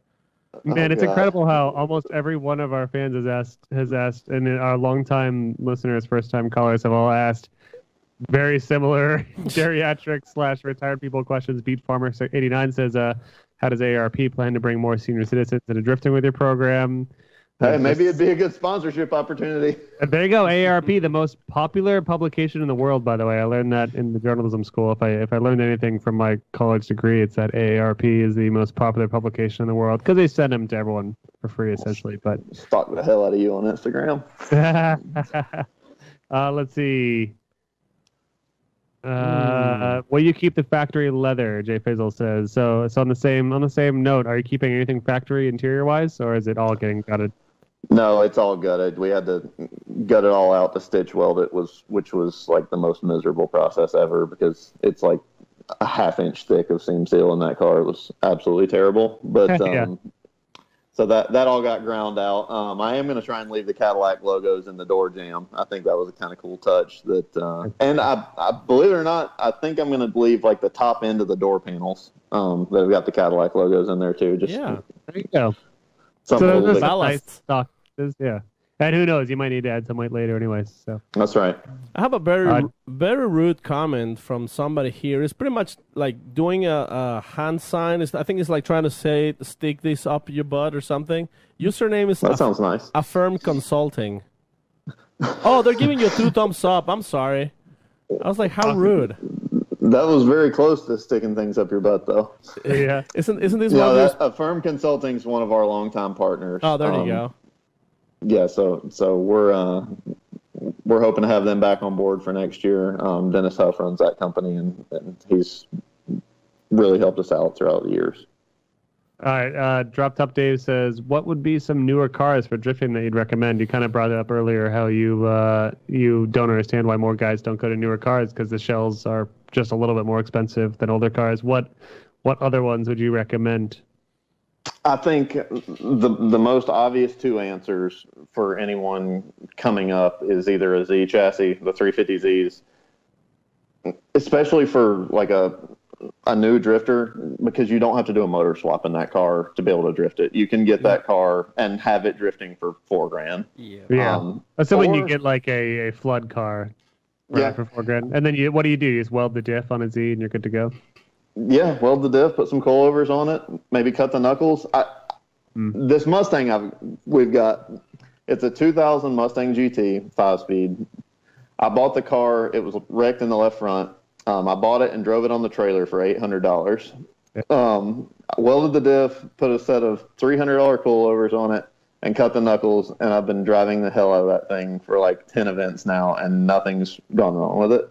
So a drift car. So that actually is a good point. We always talk about the best way to get into drifting on the show, and that might be the new best way, honestly, right? So a somewhat wrecked up Mustang cosmetically, and you have a V8 with almost 300 horsepower is what they claimed at the time.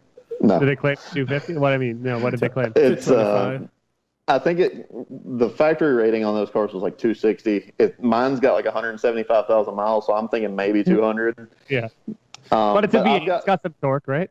Yeah, a little bit. We literally have $1,500 in that car, and it's a great car. You welded just go out, put some coilovers on it, and you modified the knuckles. And if you don't know how to modify knuckles, I would almost guarantee there's someone in your area that knows how to. Give your buddy $100. He'll do it for you.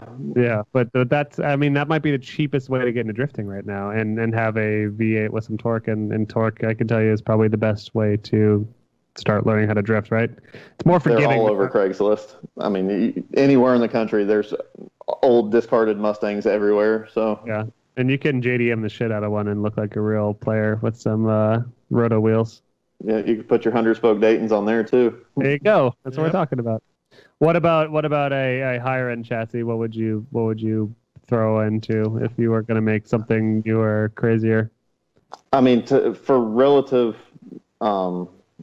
performance, I think the E46 chassis, E92s are both relatively inexpensive to get into. The 350Z again, the 370s are coming down a little, I think, but it's still a little bit more expensive. But if you look for a flood damage car, and right now there's a lot of flood damage cars out there from Houston, and I think you can get in a lot of different weird chassis, relatively inexpensive. Like you said, there's going to be some development there, but I think that you could do something unique. For a fun car, you might as well screw around. Mustangs, Camaros, even like V6 Mustangs and Camaros have more power than what my Mustang has. If you could get into one of those cheap. What 2017, 2018 car would you like to turn into a drift car if you could? Maybe not a pro level, but just for fun. What would you build 2017, 2018? Oh man, that's a good question. I had reached out to Fiat Chrysler about doing one of those new little roadsters that they had. I think that'd be kind of a neat car, but it's based on the Miata chassis, so I think it would be challenging to do at the pro level. The Fiat. It's like the Fiat 500. Yeah, I mean, it's pretty much will be another Mad Mike because it's the same car pretty much. It's on that same chassis. Smaller engine. But at the fun level, that could still be kind of fun. It looks better in my opinion. Not easy necessarily, but it could be fun. But you're a big guy. You belong in a big car, dude. I agree. I am. You'll look funny on a Fiata.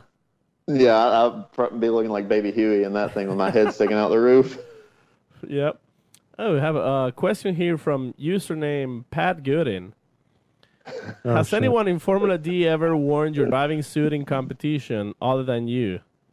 It's a funny story. Uh-oh. Yeah, so Pat's smaller than me, if y'all didn't know. So he's larger than life. He broke the zipper in his suit at Wall, and I had already blown my motor up at this point, and he came rushing over sweating and asked if he could borrow my suit. So he got some black duct tape and covered up some of the sponsor logos, and that's what he competed in at Wall. Why there's no footage or photos of this? I'm sure the sleeves were longer than his arms. Yeah, look, because I didn't invest in a good media guy to be standing there at the time. That's what I need. You know what's funny is I did notice Pat wearing some tape on his suit. I didn't even think to ask why. Like I just thought maybe he lost that sponsor. He doesn't want to show it off. I didn't even think about that it wasn't his suit. That's funny. Yep. His name was Taylor Hurl out of nowhere. Yep, that's right. He was that suit probably was like footy pajamas for him. I bet that was adorable. Pat's adorable anyway. Yeah. Was that the same round where you guys did the getting off the racing suit competition? No, that was at Texas. Because I was thinking maybe Pat broke his zipper doing that. No. T-Mac photo. Maybe one too many White Claws. Nice. T-Mac Photo asks, how many bodies, drift spares can fit in the trunk? How many bodies can fit in the trunk of your car, would you guess? It's a big trunk. It's a big trunk? She got a big Yeah, booty. it's a big trunk. If I was in the Mafia, I could probably put 6 or 8 bodies in there. Not chopped up, like full-size bodies? Yeah, just fold them up and, relatively, average-sized people. Fold them up, cool. All right, long-time listener, first-time commenter, Iron Dookie. On a scale of 1 to 10, how ticklish are you? Oh, at least a 9. At least a 9. Oh, man. Okay. It's all right. Well, you heard it here first. Anyone that sees Taylor at the next event, tickle him. Yeah, he loves surprise tickles, by the way. He loves surprise tickles. He told me in a private message, the thing I love the most is if somebody walks behind me and just tickles me out of nowhere. The worst would be, I think if you're strapped in the car and, someone grabs you right above the knees and you can't get to them, that would be pretty awful. We'll make it happen, buddy. This is a question that I guess we didn't really touch on. We touched a little bit on the build of your chassis and its differences, but I guess not as specific. 724 Shoop asks, how is your Cadillac different from other common chassis that drivers use in FD? So I guess specifically alignment and body dimensions. How is it different? So, like I say, it's I think it's 108 or 108.5 inch wheelbase car. So it's, in relative terms, a S14 is 99 inches and a FRS or GT86 is 104. Yep. Whereas a Camaro or something like that's 112. So it falls in between that range. So it's not a huge car, but as far as the actual suspension, it's a McPherson front, similar to an S14 or an S13. So it shouldn't be too much of a different feel there. It's a front steer car versus a rear steer as far as where the steering arms mount. Mm-hmm. Yeah.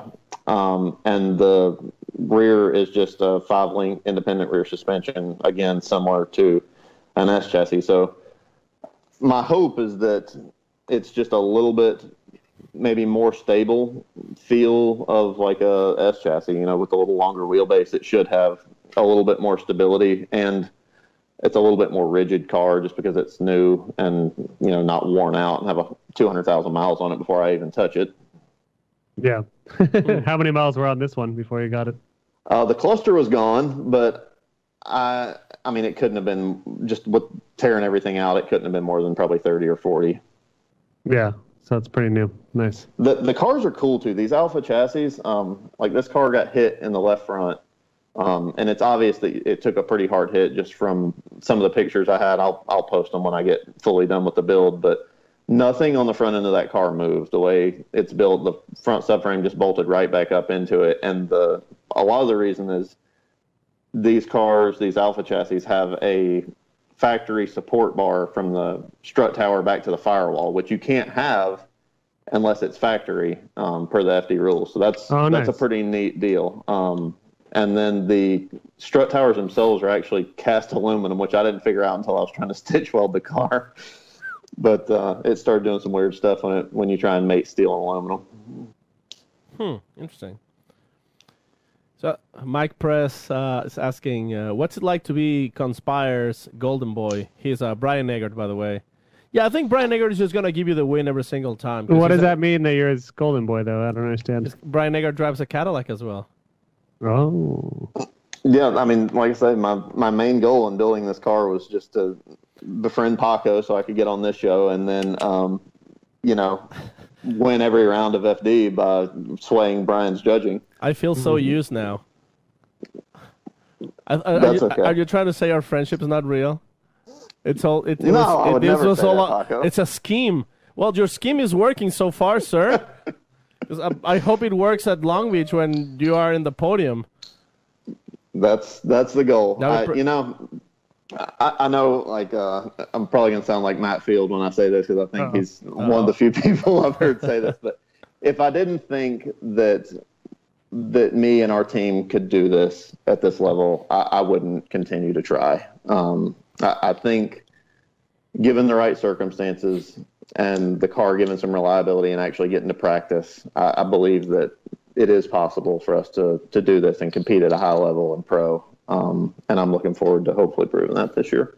It's great that that's one of the takeaways that we've gotten from our show that we mentioned frequently in whatever light you want to paint it.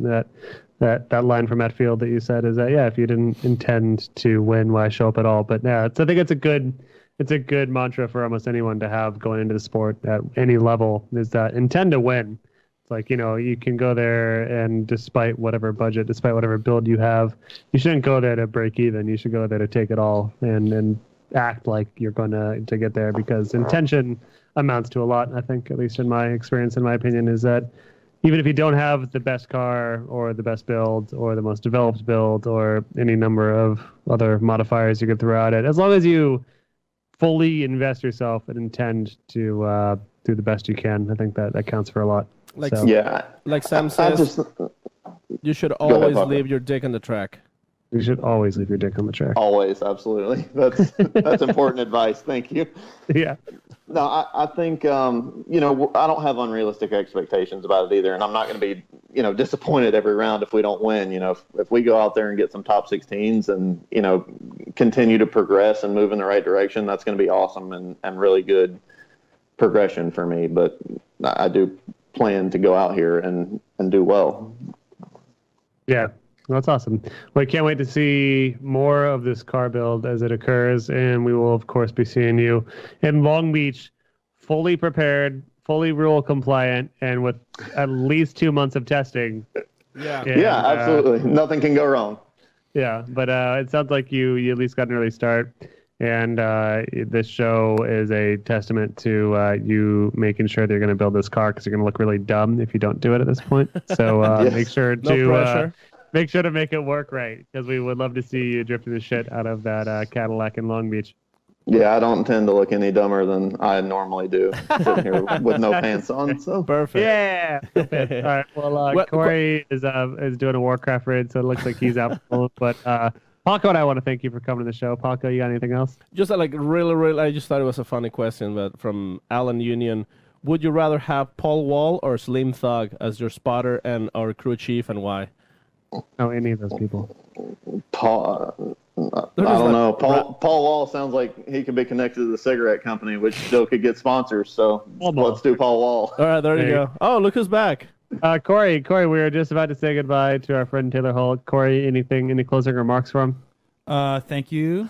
Thank you for everything that you've done. Thank you, Corey. I can't wait to see your duster. Did you wipe? I didn't. Oh. You're all out, Paco. So I used your faucet as a bidet. Oh, my God. No, man. But, I'm super stoked for you. Obviously, the Cadillac, you're making jumps. A lot of people are like in that area where it's like, it doesn't make sense to switch chassis, because now I'm finally getting this one figured out. But you're looking, I think you're looking at the bigger picture of like, do you know what? I got to make moves. I got to shake something up. If I want to get some attention on me and I want to get new people appeal to my program, you got to make moves. And you're risking it, and you're making changes. And I totally give you so much props, because a lot of people would be too afraid to try something like that. Thanks, Corey. Corey coming in, not listening for the past 25 minutes, and comes in here and drops some relevant knowledge and encouragement. Nails it. Totally nailed it. Welcome back, Corey. But thanks for being on the show, Taylor. We can't wait to see the progression of the car, and we will hopefully talk to you soon. All right. Thanks so much, guys. Y'all have a great night. Later, brother. Later, dude. Have a good night, Bar. Is he gone before we start talking? Oh, my God.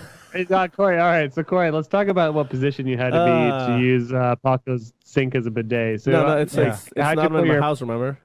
Do you know, Sam, do you remember when you were a little baby? Oh, of course. I have every memory from when I was a baby. Do you remember when your mom used to wash you in the sink because you were so tiny? Yeah, every day. That's what I did. I crawled underneath it like a little baby. And just opened the water. And just opened the little water. Oh, just took a shower. Yep, pretty much. Took a body wash. Shower. Well, that's why it smells so fresh. Yep. Sorry about that, guys. I didn't mean to leave you stranded. I was actually downstairs wondering why it was so quiet up here. Was it the last 20 minutes of just silence? When the nature calls, man. Was that a code brown? Yeah, it was a code brown. There's no way we talked any shit about you. There's no way that nothing was said about what you are, who you've become, those glasses, and your tiny tight body. I wore these because these are my poker glasses and my gaming glasses. So I want people to take me seriously when I wear these things. No one can see your facial expressions through your lightly yellow tinted glasses, of course, too. So no one can even tell that you're doing things. No, Okay, cool. That's what it's about. It's all being on the low, Sam. You remind me more of John Goodman on The Big Lebowski. John Goodman is a great-looking guy. No offense. Has got a big heart. I wish I would look like somebody from the Caddyshack. Was John Goodman in that? Don Goodman. So Bill Murray. Bill Murphy and Don Goodman. Bill Murphy, John Goodman. Yeah. All the good people were there. So you guys ready to send it over? Send it to the Oblivion?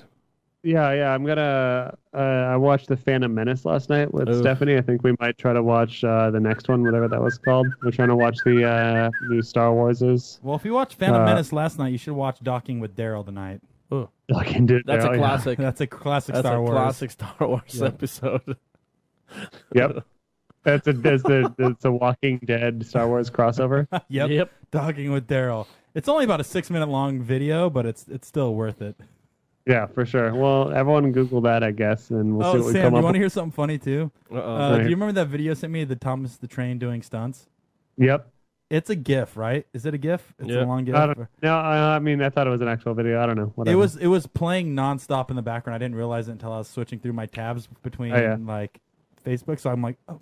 So every now and then I got a good chuckle at Thomas the Train doing Hot Boy stunts. Wow. Yes, that's a good video if you want to see that as well. Thomas the Train is doing some stunts these days. And Paco, do you want to hit the sponsors? Yes. So definitely want to thank AM, who's on Corey's head right now. Under those beautiful yellow glasses. Yeah. AM intakes, thank you guys.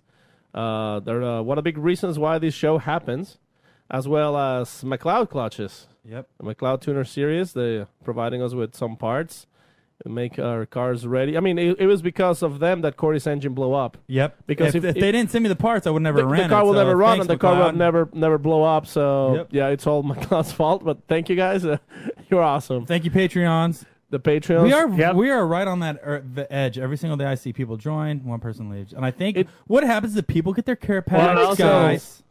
I also want to thank Michael Crenshaw, Vaughn's media guy, for getting the fuck off my back. Your mug is coming, Michael. No, but he was. I'm glad he messaged. There's been a couple. See, the problem with Patreon apparently had a little bit of issue showing some people's addresses. I don't know if it was because of the format that it was on display. So some people's addresses had to be reconfirmed, and I mean Crenshaw was one of the guys that was in the bin, and we just sent him his stuff. So this is what we're going to do, guys. We are going to build a new website. Yeah, we are going to build a new website, and we're going to have the products up there for purchase. We're not going to have the spaghetti mug. We may have a new version. We might. But we might also have a new spaghetti mug. I think we should. No, it'll be a version 2, because version 1 is only for... Oh, yeah. Version 1 is exclusive for early Patreons, so thank you, early Patreons. But we will have a new version for the koozies. the next gen. We'll have new cups. We'll have T-shirts. We have jacuzzis. We have our little flight tag that says... Oh, I had it up. I'm going to be coming home to Phoenix for Christmas, and I'm going to be going into Corey's bedroom and taking things out of it. And we're going to be selling those things. So whatever I find that's Corey's, I'm going to try to sell it. Keep that in mind. Yeah, it's all going to be on the website. And are we going to have you present on one of the shows here at the studio that is not in my house, Sam? We'll see. Okay. We can't promise much. Well, anyways, guys, thank you for tuning in. Thank you for supporting the show. Corey's real tired from not being on the show for the last 30 minutes. I actually took a nap downstairs, so I just woke back up. And taking I'm trying to get my head. Taking one of Corey's dookies is quite a workout, so I'm sure he's tired. Do you know what? Corey, was it an iron dookie or was it a It was a dookie kookie. I'm looking at our calendar, and we actually went through a full month of actually scheduling people. Oh, yeah. So congratulations, guys. We can actually schedule things. Oh, and we have a couple people already semi lined up. It's just with the holidays, it's a little bit harder. Right. But we still haven't confirmed the date, but Federico Cerifo is coming on the show. Oh, is that Mr. Ferrari drift guy? He's got the Ferrari, yes. The Ferrari. Ferrari. The Ferrari. Ferrari. Can't afford it, Paul. Yeah, we're going to get a Ferrari on the show. He's going to come on the show. Obviously, since there's a time difference, we're probably going to have to shoot that episode on Sunday because it's going to be his Monday morning, because of the... That's just science for you guys. Yeah, so, I did the math. It's advanced stuff. Paco's still learning. Yep. But let us know. I mean, actually, let us know who you guys want to hear, want us to bring on the show, and we might take your how do you say when you want a song? Song requests. Requests. Yeah, Exactly. I might have some breaking news here in probably the next 2 weeks, guys. I'm working on something that is going to be cool. Oh, I'm just going to say that. Hopefully. And it's not about me. It's about you guys. It's about the drivers. I'm working on something. about me and Sam. So okay. I'm going to let that marinate in your peanut. I'll give more information later on down the road, but I'm working on something because I'll tell you what, doing this show, I learn a lot. I learn a lot about the drivers. I learn a lot about our audience. I learn a lot about the sport. Over the year, I've learned a lot.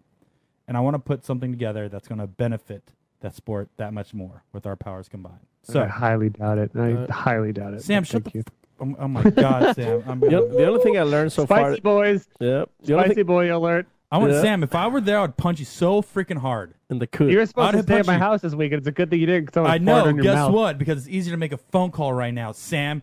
Oh, what would it sound like? What, you gonna call someone and have them beat me up? Is that your plan? I know people out there, dude. Come on. Yeah. Who do you know? See? Oh, shoot. Do you want me to tell you right now? Yeah. Don't make me tell you. Fred Flintstone. Fred Flintstone. That's one. Yeah. Who else? Stevie Lewis. Stevie Lewis. That's two. Yeah. Who else? David McCormick. David who? David McCormick. Tommy. David McCormick. He Who lives else? down the street from you too. He'll. Oh my God! I can't. Wait. I He's gonna doubt it. punch you right in the mouth. Right in the I want you on the kisser. show before I beat up Corey with my mouth. God. Stephanie Evans. She was very close. Is she still there? Is she got? Yeah, she couldn't stand Corey's face, so she left. I don't think she's gonna. Good thing help I you already in this. sent. Good thing I already sent her a message to say, "Hey, chili dog Sam when he's sleeping." I don't even know what that means. I don't want to know. Yep. All Well, right, on that note, Paco, end the show before I beat yeah, the crap God, out I'm of gonna Corey. punch Sam right in I'm the ready to teeth go. there. I want to go to bed. Actually, now we have to. All right. I have to edit Big this. balls. So, Bye. good night, Paco, everybody. bye. Good night, Sam. Brian. Paco, hold me back. Night, Sam. Smash you later, Sam. Paco, hold me Adios. back. Go do what? Good night. Oh, there you go. Oh.